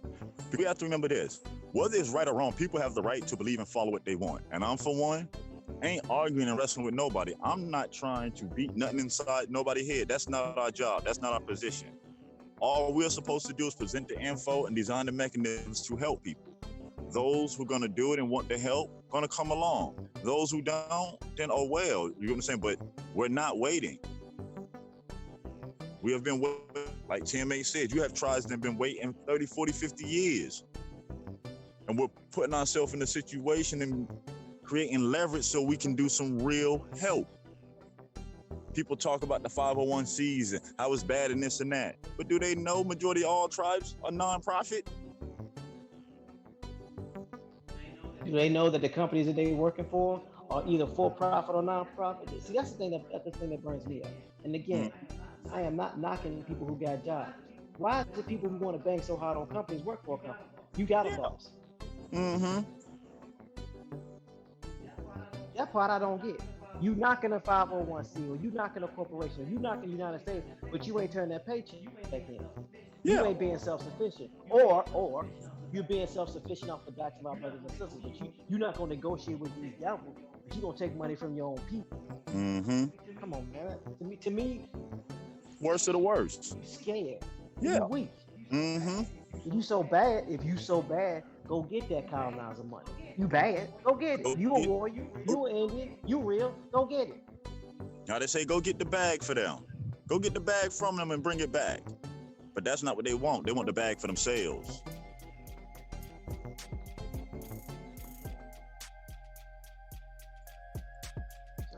We said it before. If you only a YouTube Indian, it will be exposed, and that's nothing that we doing. The truth is going to expose it. The work is going to show it. And we keep saying that what we do on YouTube is an outlet to inform people on projects and things that we're doing in our multiple communities.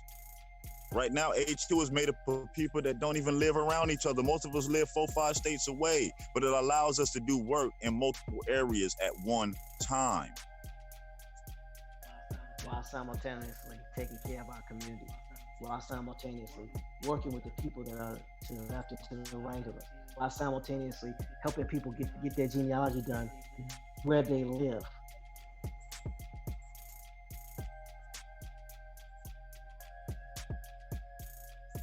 So, again, everybody has their own thing to do. But if you want to know why I don't mess with certain people or why I refuse to deal with certain people, if ain't nobody willing to vouch for you, or I know that you a scammer, I'm not bothering you. I'm not wasting my time. Hold up, don't when you apply for a job, don't they get references for people that can vouch for you? Yep. Don't if you own your company and you hiring, you get references so you can see who the people that you're hiring? Yep. So what's the difference now? So when it comes to us in our community, we supposed to forget all this. We supposed to, because you look like me, it's cool. You don't have to be vetted. Well, I mean, tribally, we're supposed to be vetting one another. Well, tribally, we're supposed to be vetting one another and holding each other accountable, which is the reason why we had council, which is the reason why the council could replace a chief. So if you have contemplation of replacing a chief, obviously there must be certain mechanisms, certain thresholds, certain beliefs and non-negotiables that you must adhere to in order to remain a chief or remain on the council or remain in the community. And if you're not, you're gone. So if keeping people held accountable is not something that you're trying to do, then you by definition are not being tribal. That's the reason why constitutions and bylaws were created, to make sure people stay on course. But if you don't want to create a constitution, you don't want to create a bylaw, you don't want to adhere to a constitution, you don't want to adhere to a bylaw, how are you honoring your ancestors? I'll wait. You not. You're in dishonor again. And nothing you say will ever be taken serious. See, because I'm going to lay it out like this, the damages that get done by this. And this is nothing personal because I've laid this out before. Why we got to be on code. Why we got to make sure what we do and how we represent ourselves and our people be truthful. You get out here, you putting false titles on yourself. Then people get on these channels. Then you allow people to attack all of us because one person not on code. The person the people we so easily let represent us are not on code, and you wonder why people don't take us serious. Why there's still debates in this community? Can y'all answer me, please? I need to know why. I know I can't be the only person that don't make sense to. That's the same mechanism that the Pan-African movement and every other movement before used on our community to filter money from us. So we finna invite that into our community? Really? Welcome. Really?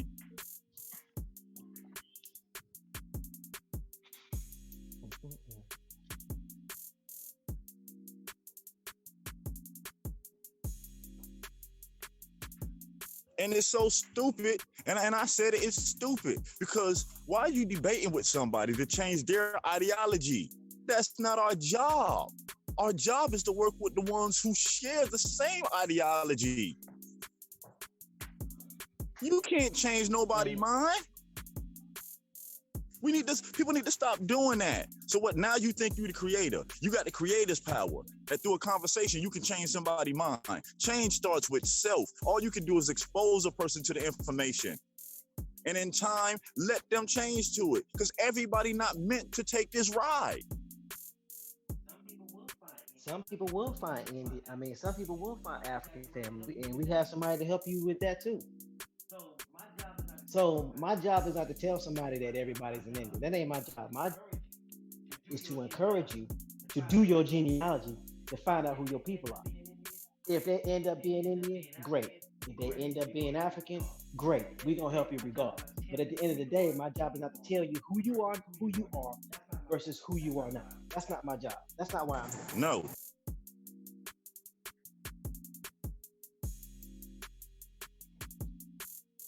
Just trying to spark that change to where we start policing our own communities. And if this is where we get together as an outlet so the world can see how we maneuver, how we conduct ourselves, how we show respect to each other, how that's gonna happen? When we allowing people to sit here, run channels, run streams in our names, in our images that shows the worst of us. And I'm gonna say it again, this isn't nothing personal. I just love my people too much to keep watching this play out. And I'll be wrong to sit back not to say anything. That's damaging and embarrassing. Imagine how many tribes are watching this. We know, because the difference is a lot of tribes contact us because we make sure to stay away from that foolishness. But it makes it harder when there's other people around that keep perpetrating the foolishness. And no, A2 cannot do this alone. So I'm asking on the community to take responsibility for what we let represent us. If you say that your love for the American Indian and your ancestors is that strong, then we show it. We show it by not allowing people who look like us to use our names falsely, to put our ancestors' titles in front of their names falsely, especially if you didn't earn it, especially if you ain't making sure the embetterment of the people. And if I'm wrong for saying that, then you know what? I guess I have to be on the side of wrong. Because I can't see how that's wrong. But I can see how it's wrong if we keep letting this play out. How many new people coming into this community, and that's gonna be the way they come in? If they see that foolishness, why would they want to know the truth? Because to be honest, I'd be like, hold on, this ain't like the same mess I just came from. How is what's going on them platforms any different than the church? Any different than what's going on in the so-called Pan-African, or Umar, or Polite, or any other person who look like us that scam? Let's be honest, most of these people came in this community trying to do the same thing they did.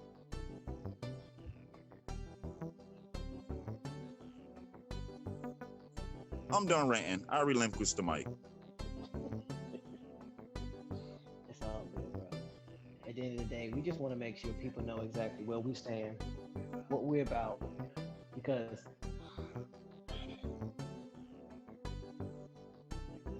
if we're going to continue to promote being part of a community, and okay, let's start with this, status correction. For those that are about status correction, it's okay to correct your status, but it's not okay to correct somebody that's scamming. It's okay to correct your status, but it's not okay to correct somebody that might be doing something that could potentially put them in jail. It's been proven hundreds of times that you can go to jail by moving towards a system that appears to be sovereign in nature. When I say sovereign, I'm about sovereign citizenship. It's not okay to correct that step. It's not okay to correct the fact that people are disrespecting our ancestors by claiming titles that they didn't deserve. That's not, you don't correct that. But it's okay to correct your status. So can somebody help me understand why it's okay to correct your status, but it's not okay to correct those that are doing wrong and misrepresenting us while we're trying to get our status corrected? I'll wait. Yeah, please do. I got my notebook and number 2 pencil. Please, I need this information badly. Maybe I missed this day. Probably the day I was sick.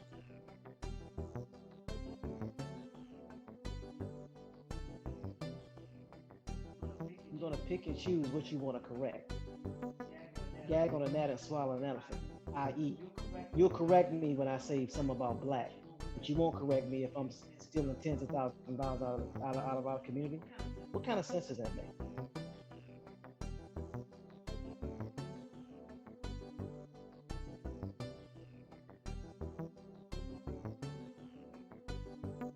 Crickets, huh? Okay. Yeah, for the sense of the live stream, that's donkey backwards, but y'all can fill in the blanks.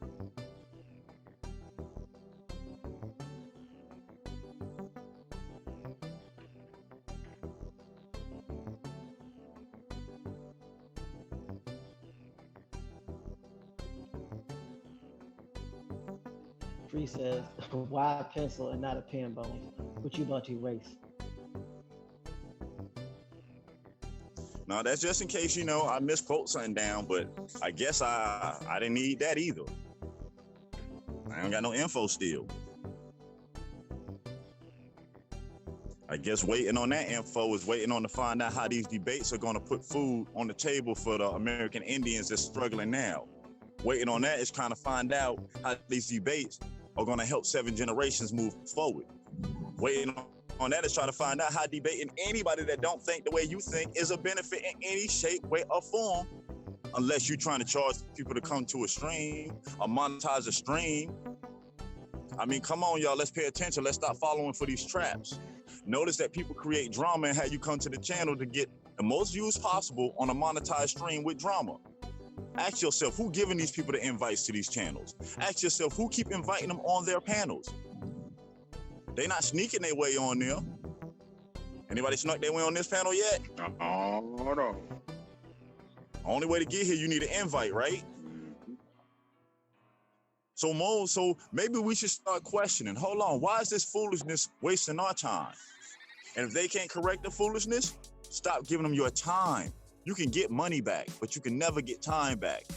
Never get it back. Them 4, 5, 6, 7 hours we wasting on some entertainment BS that's dumbing you down, you can't get that back. And while you wasting your time near somebody else grinding and working, taking what you're supposed to be getting because you laying down on the job, being delinquent. You want to party. Turn down for your life, fool. Yeah.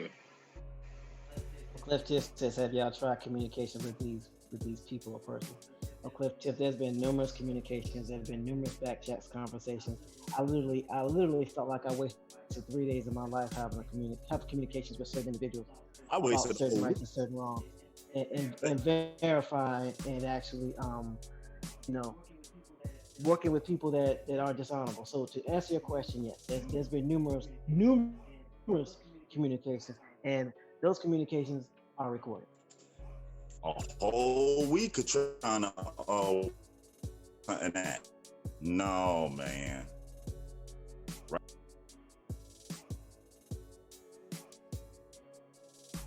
Hey, we here now. And that's it. But now everybody basically know over the last couple of days what we represent, what we stand for, and what we're trying to get done. Why we refuse to take money from our community. Why we're not running streams telling you, oh, pay. Think about it. A2 sits on a page with over 1,000 subscribers, but we'll never run a live stream on that, monetize it, or super chat for what? For what? Why we're taking from the people? We understand. Yes, there's people in the community that want to help. If you want to help, then send a donation. But that's on your own. But you'll never hear us and then one of us stand on the channel, oh, support this, get that. No, that should be of your own free will. Not under a broken promise. And instead of them addressing the broken promise, be quiet for a while and switch the narrative. Really? I ain't 3. Don't forget that.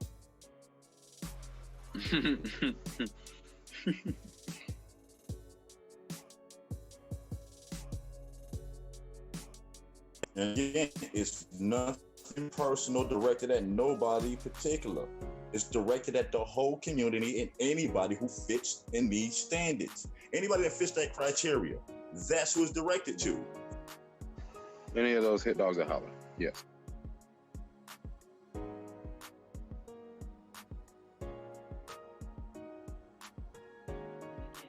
And again, there's a reason why people do everything, which is a reason why we always encourage you to talk to those people, give them opportunity to tell their side of the story, and why we're not airing their dirty laundry.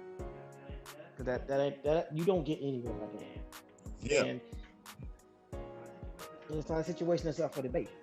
I choose not to deal with scammers. I choose not to deal with scammers. So I mean, it is what it is. Why would I debate with you? Because I don't see the way you see a situation. So now we have to have a debate in front of the community. Man, if y'all don't sit y'all. First of all, ain't a debate or orchestrated argument where both sides know the arguments and the points already that's gonna be said. Come on, man. It's theater, a show, act it out.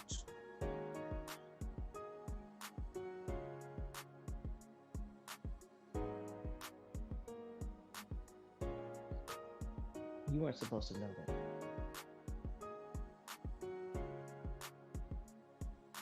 You know, there have been people that actually going to either high school or universities that know about debate leagues and debate clubs and understand how debates work. So, come to think about it. Yeah, I guess they think they just came up now.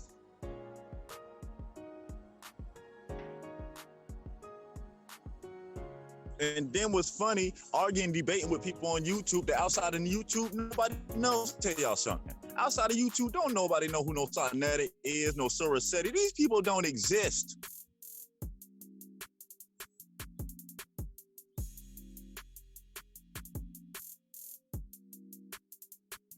I mean, truth be told, as far as YouTube is concerned, in the conscious community, don't nobody know who any of us are. We don't exist to them. That's the reason why we have to go into the community. Because if you look at the amount of followers, that all of us have collectively, I don't have many followers, but I'm just saying it in general, all of us have collectively, it's less than 3 million. So what are you really doing on YouTube? But stroking your own ego.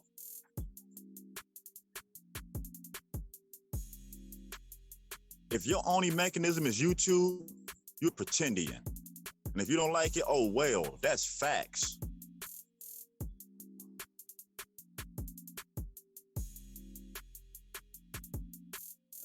So I mean, at the end of the day, everybody has a right to do what they want to do. And I got a right to not associate with those that I don't agree with. That don't mean throw dirt on you. That mean, mess with your quote unquote hustle. All I'm saying is, if your quote unquote hustle is a scam, and I can prove that it's a scam, and I'm aware it's a scam, I can't do business with you. I can't associate myself with you because I'm not only hurting the people that you've negatively affected, I'm potentially hurting other people in my community, people in Bones community, people in everybody else's channel's community. Because truth be told, there are many of us that are actually going out into community. So here's a reason why being in your community is important. You're going to have way more influence in your community because people know you. That's if you got a good name. So if I introduce any of them to Golden Moon or Cliff Tiff, Joe 40, David Coy, or what have you, and on the strength of my name, say that these people are good people and they're good people, then the people that are in my community will automatically convert their trust in me to their trust in y'all. Because I am basically sponsoring I am basically validating that you are who you say that you are, based off of the strength of me, and vice versa. Go to Moon says, "Hey, Tamate's a good dude. You might want to, you might want to check out something that he's doing." He is lending his credibility to me, and if I mess that up, that messes him up because they went to me on the strength of him.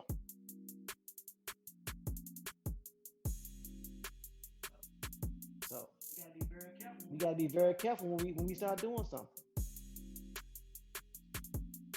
Facts.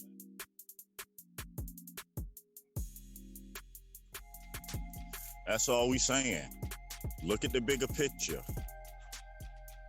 Tribes and stuff are positioning themselves to reclaim certain things. But how can they do it if people trying to attach themselves through channels and stuff to these tribes, giving them a bad name, misrepresenting our whole culture and our lifestyle?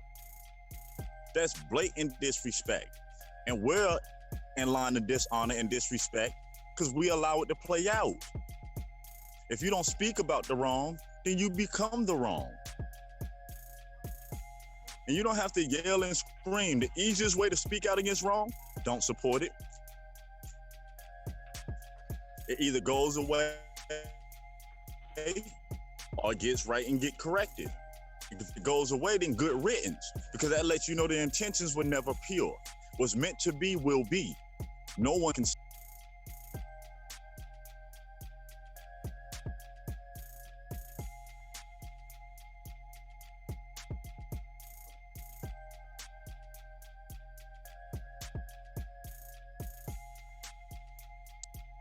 Yeah, that's something that's going on big in the community now with the emails. I think the 8th person I done said that their email's been acting wacky this week. Yeah, if you listen to this channel, or you feel any support and your email's getting hacked, do me a favor and put some ones up, because I got somebody investigating. Like they said, this is the wrong group to play with. We are serious about the work that we do.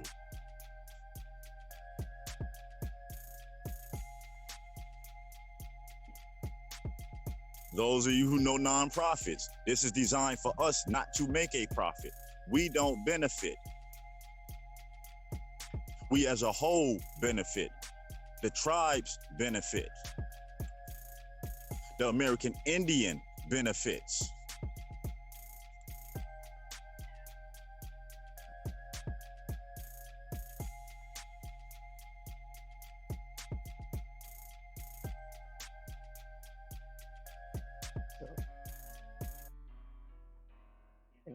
Again, just wanted to clarify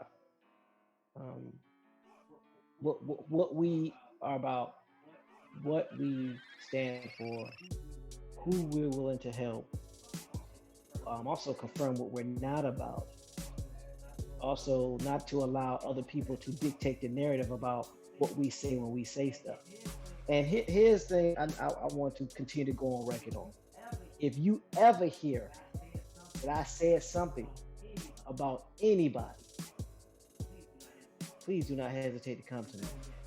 And better yet, whoever told you I said it, bring them along too. They're more than welcome. Ask them if they're willing to do a 3-way call. Yeah. If they're not willing to do a 3-way call, you got that your should answer. tell you something about them. Yep.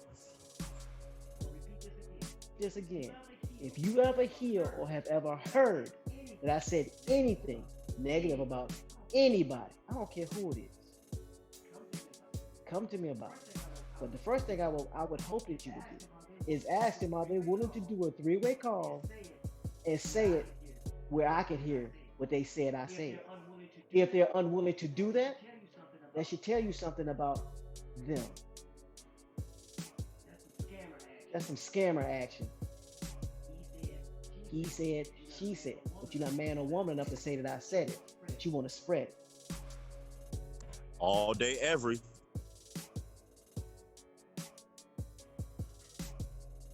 And that should go for anybody. If anybody ever says that, or you ever hear that from anybody, I would suggest you ask them, well, let's go ahead and get a 3-way call and get this straightened out. And if they're unwilling to do that, you know everything you need to know about said person. All they want to do is start drama and create devices. Because if they were really a person of their word, they were really tribal, they will be willing to say, hey, let's go ahead and get this squashed and let's get this straightened out. Opposed to If it was really going tribal, they would behind and stop saying it. something. If they was really tribal, they'll stop the person in their tracks. And I say that because that's what I'll do. Somebody come to me, be telling me something about somebody, hold up, wait a minute. They not here. We ain't finna do that.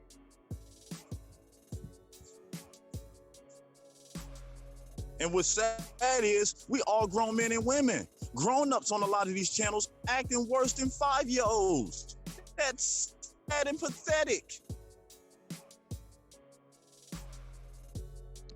And I'm proud about it too. That's what's. So you kind of showing your full hand. Got your cards backwards on now, sir. Yeah, but ask yourself, why are they getting cocky? Why do they feel so secure? Because they believe the community, that they got the community fooled. Because they look, oh, no matter what I do, people showing up supporting, so why should I change? I mean, let's keep it 100. If I'm doing you wrong, but you gonna keep supporting me by the hundreds, I'm gonna keep doing wrong. There's no consequences for the action.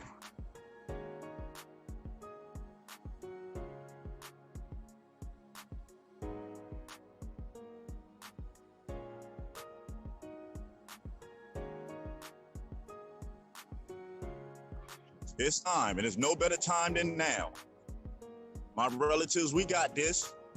We don't need to look in no book or do no hours of research to find out the solution. We know the solution. Start taking responsibility for our actions or lack thereof. Start taking on responsibilities of our households, our neighborhoods, our communities, our tribes, our nation. It's time for us to get back in honor, get back on code. The days of dishonor are over. We know what we have done. So now let's face it as relatives together. And we can get through this as relatives together. We got in this together, we can get out this together.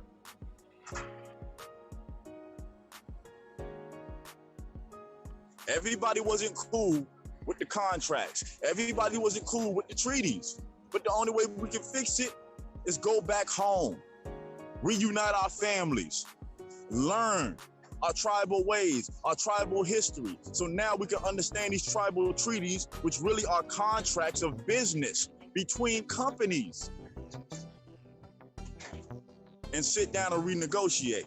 Be the businessman, the American businessman of the future.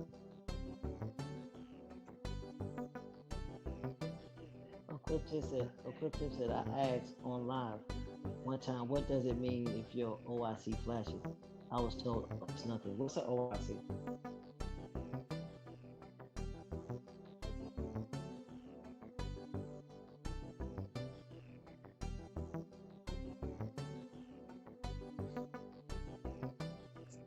You hardline, Oak Cliff Tiff, or Wi-Fi?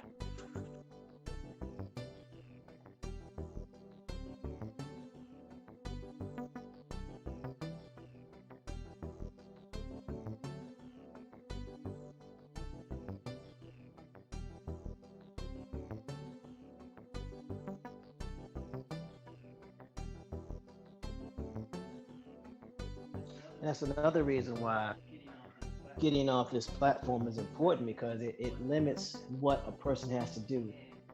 And again, we move to our platform and you start hacking my personal platform. Now I can get my lawyers in. Now I can start doing a discovery. Now I can start exposing. Now I can come after you and everybody that you associate with. See, on a third-party platform like YouTube, there's very little control that we have because we don't control the content on YouTube. But on our own personal site, we do. And then when you want to start playing the game of attacking a website, now you're attacking personal property. Now I can come after you with resources that I couldn't come after you with before. You know, you can do a lot, but attacking a server, that's like attacking a building.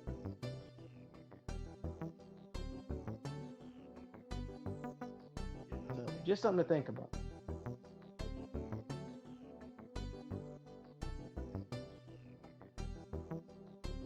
And and not to mention you're attacking the server of a registered and licensed nonprofit entity that's in partnership with the United States government. Dig your grave. Keep playing. And then if you realize that your information is being recorded and come to find out that you're speaking sovereignty stuff, now you're classified as a terrorist. Now you're going to be put on the BIE. Don't play. Do not play. You've been warned.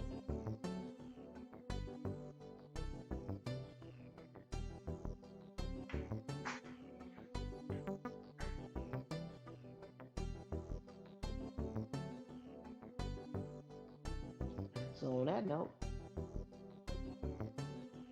I guess this was a pretty good rising, pretty good show.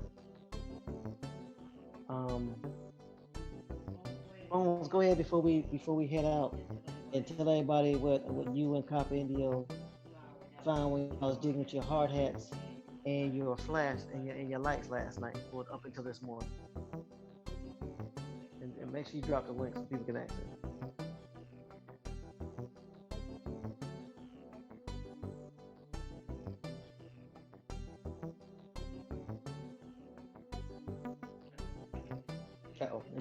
Anyway, what it boils down to is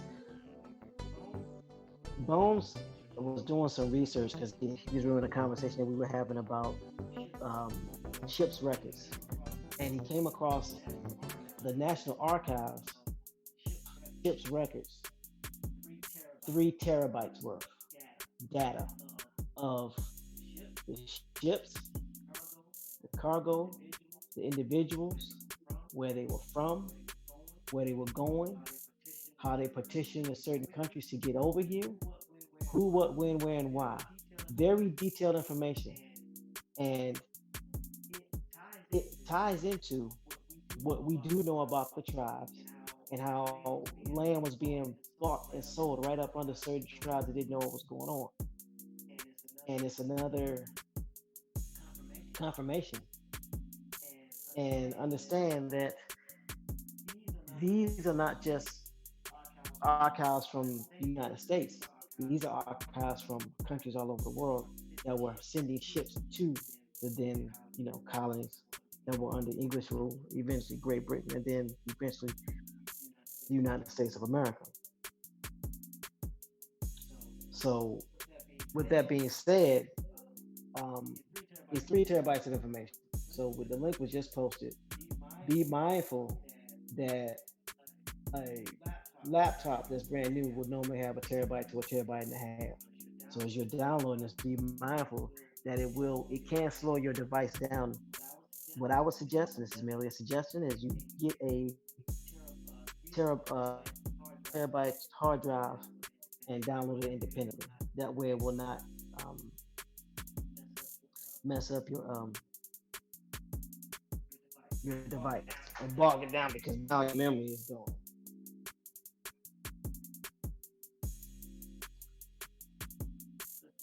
So Cliff Tiff says, and I have unlimited calling. My carrier was confused. Corporate called me and fixed it. Happened 2 months in a row. She says, That's somebody who has your phone's IP address. But then that's like the majority of us, that's the situation. But like I said, that information gonna come out. TMA's got somebody on it, I got somebody on it. So we're gonna get down to the bottom of it. And when we do, I hope, because you know me, I don't like to warn people. I hope your entity, because this is important, and this is where being an entity will protect you. I hope your entity is a limited liability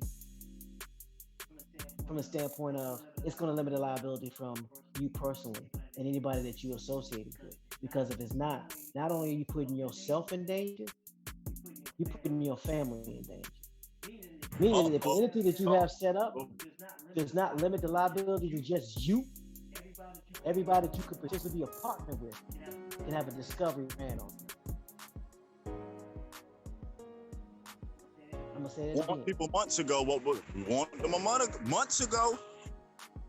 That means if your entity is not set up such that it protects or limits the liability to just your entity, That means everybody that you are associated with and you personally can be held liable. So let me give you an example of that. There have been cases, y'all gotta believe me, look it up, where individuals had companies that didn't have a limited liability or the corporate veil was pierced, and they were able to go after people's children's college funds and 501ks.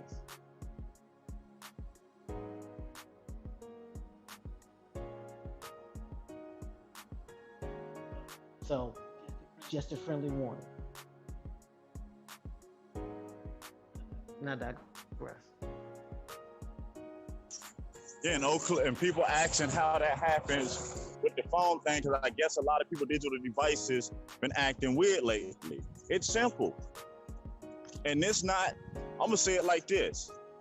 You register, you sign up to somebody's website, and somebody has information. Remember, when you sign in, you're signing in from a device. You're registering from a device that leaves a digital fingerprint, an IP address, and stuff like that. Now, people have your information to track your data now. If the site don't have non-secure on it, relatives don't even deal with it. If you don't see that green box up in that corner, leave it alone.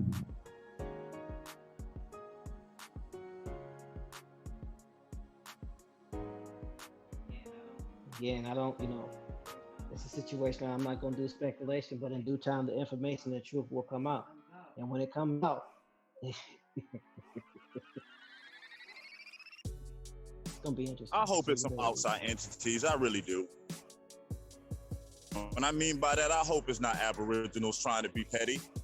Because all you're doing is digging your own, bringing yourself to an end. It ain't worth it. It really ain't. It really ain't. So.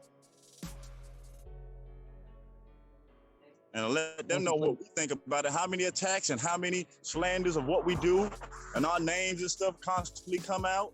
We just laugh it off, drop more info. Yeah. I doubt anybody's gonna put my name out there because my name is my business.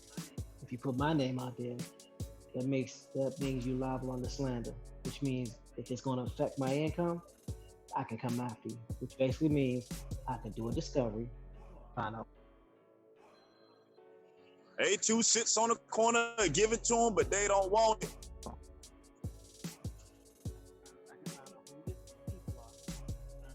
Find out what entities you involved with, and if need be, do a discovery on them. Not that hard.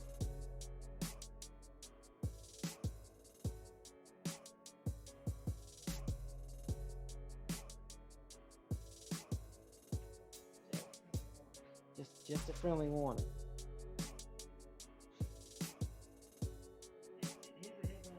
And here's another thing you got to understand, you got to realize. Just like when it comes to a sovereign citizen movement, just because you haven't heard anything from anybody over 6 months, don't mean evidence isn't being built up. That's how people get slammed. Oh, am I loud enough? Oh. And just because you haven't heard anything from somebody, or you haven't heard anything from a lawyer, or you haven't heard anything, or you haven't seen any paperwork, you got to realize some companies, some people are patient. They're gonna get enough evidence on you, so when they come to you, there will be no denial. Like when the CIA come after you, you already indicted, you already guilty. It works best that way. People think they're getting away with something just because they don't hear nothing. What does that mean? That means they keep doing it. So there's going to be enough preponderance of evidence to basically bury you. If they was thinking, don't they realize our partner is the U.S. government? Because aren't we working on pulling government funds to help our communities? Yeah. So basically, trying to hack our platform, try to hijack what we doing. Go ahead. Because the other people that we align with, they got nothing better to do. They don't close 365, they will run you down.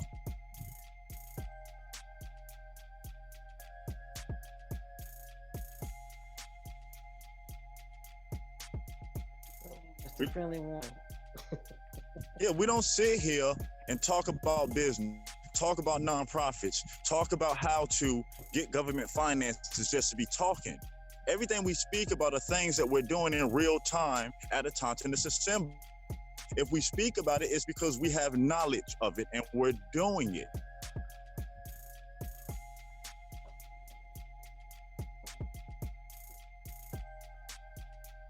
When everybody else in the community telling you, oh, forget the government, get away from it. Why these same people who's supposed to be historians and scholars are not telling you that there's funds and stuff that been left for you, that there's mechanisms that were set up for you? Why these same people who say they studied 1968 couldn't tell you the basic information from the Fair Housing Act? Come on, relatives. We did this the other day. We didn't have to buy no $1,000 book. It was public information on the first page of the website. But they researchers and historians of what? Information that can't help nobody? That's what it seems like to me.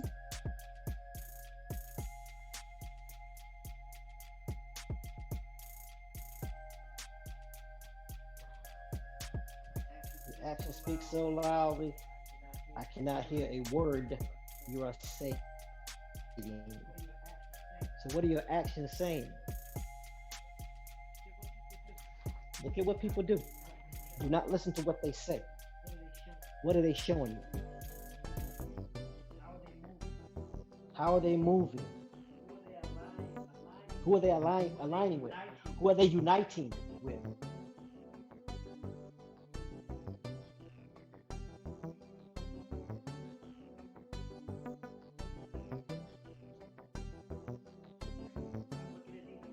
Start looking at these alliances. Start looking at these people that are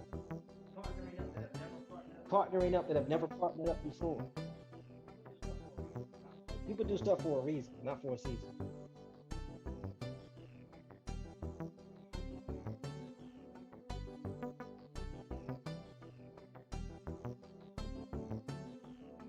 Yeah. We're promoting the indigenous community so that we can do status correction. Then we should be talking about genealogy. We should be talking about tying into your tribe. Those are the things that we should be talking about. Those are the things that should be paramount and primary. If they're not, then why are we talking about status correction? Yeah, no, you're talking about it, but not bringing procedures or showing people the application of how to do it.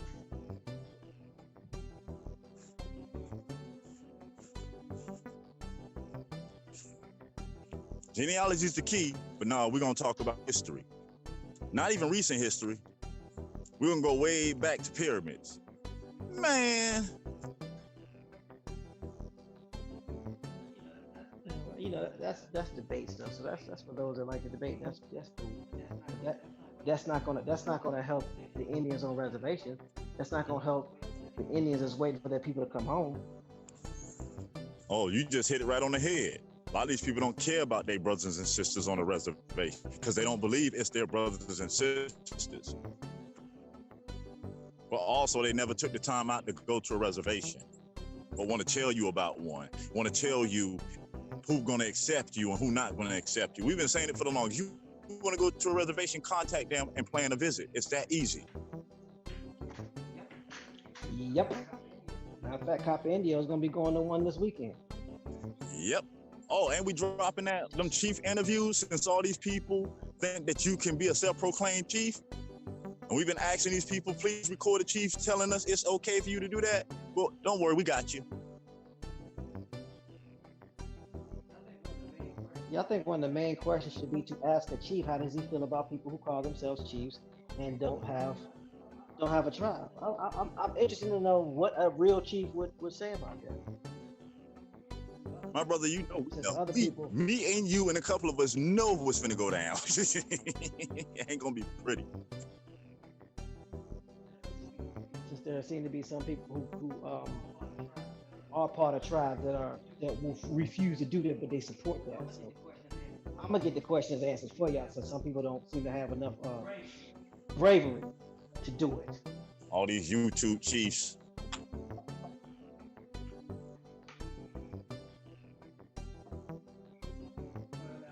find out, is it proper? Is it something the tribal law would co-sign on or would agree with? Since we talk about being respectful to our ancestors, I mean, that is a legitimate question, right? Right?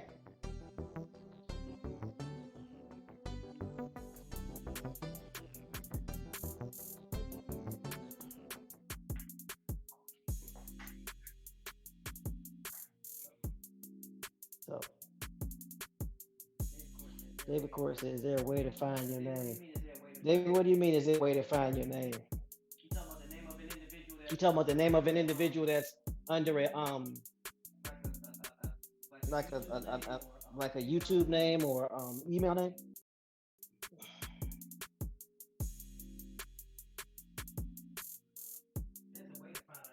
There's a way to find out anybody's name.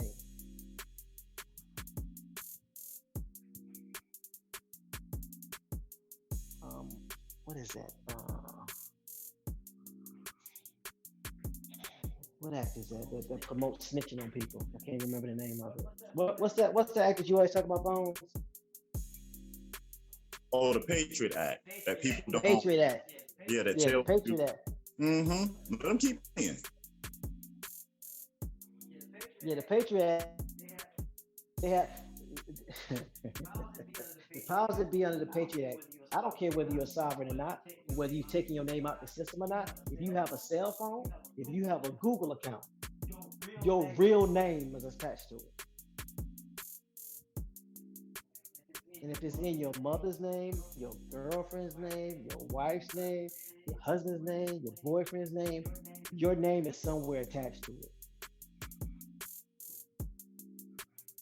You got an IP address to that phone, don't you? That CPU, don't you?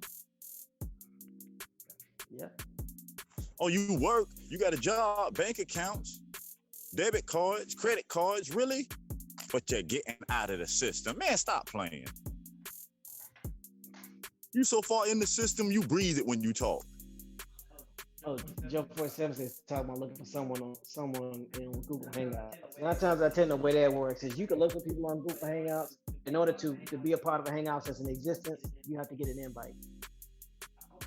I hope that answers the question. Sorry, Jeff 47. So.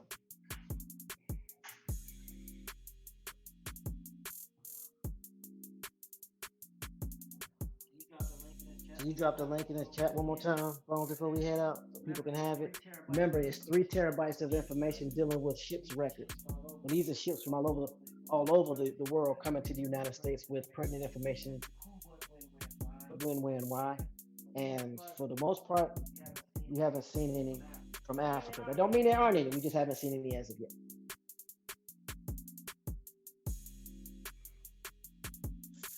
Yeah, and for everybody who downloaded or just read through it, if you find interesting tidbits dealing with history and time, highlight it. Let us know. You know what I'm saying? Because there's a lot of information, and it's going to take us as a community to start combing through some of this stuff. But we're going to keep saying it. If we stand together, we can get this done.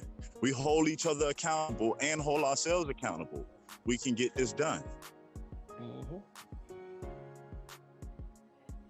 And there is a call-in number just in case y'all haven't been paying attention.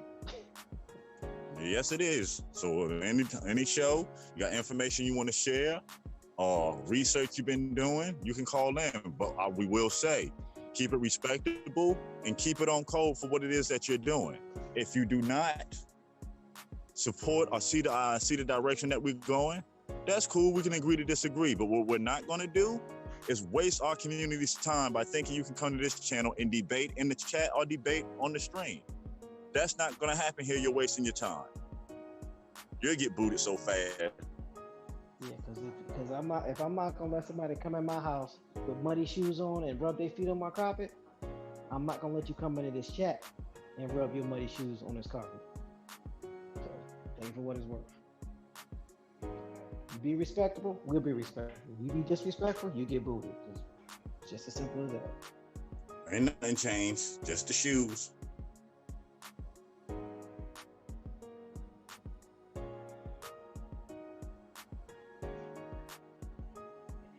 So, any parting remarks? Anybody want to say anything on this Friday? Dogs holler.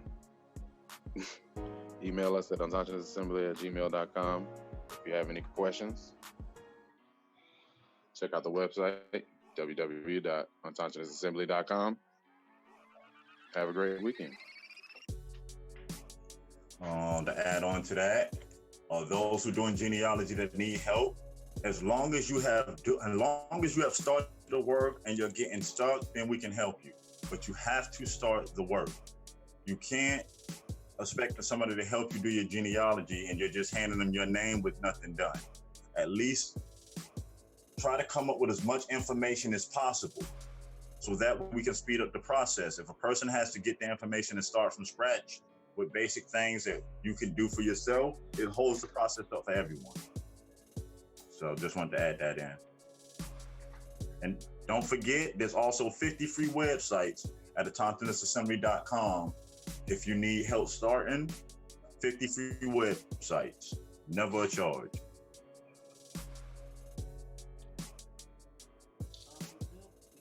Also, too, we will be going to a private platform eventually. We'll be getting off of YouTube.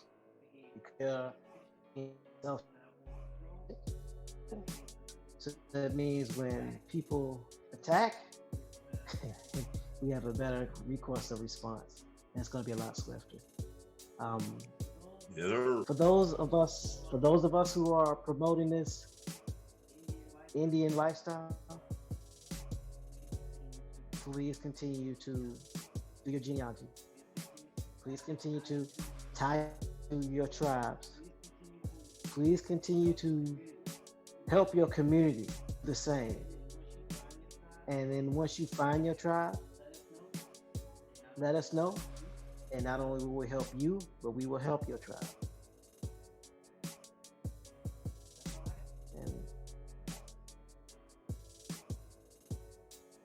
So like we always say, it's always fun with the relatives. Never a dull moment. Looking forward to seeing y'all on the next Rising. Until then, peace. Peace, y'all.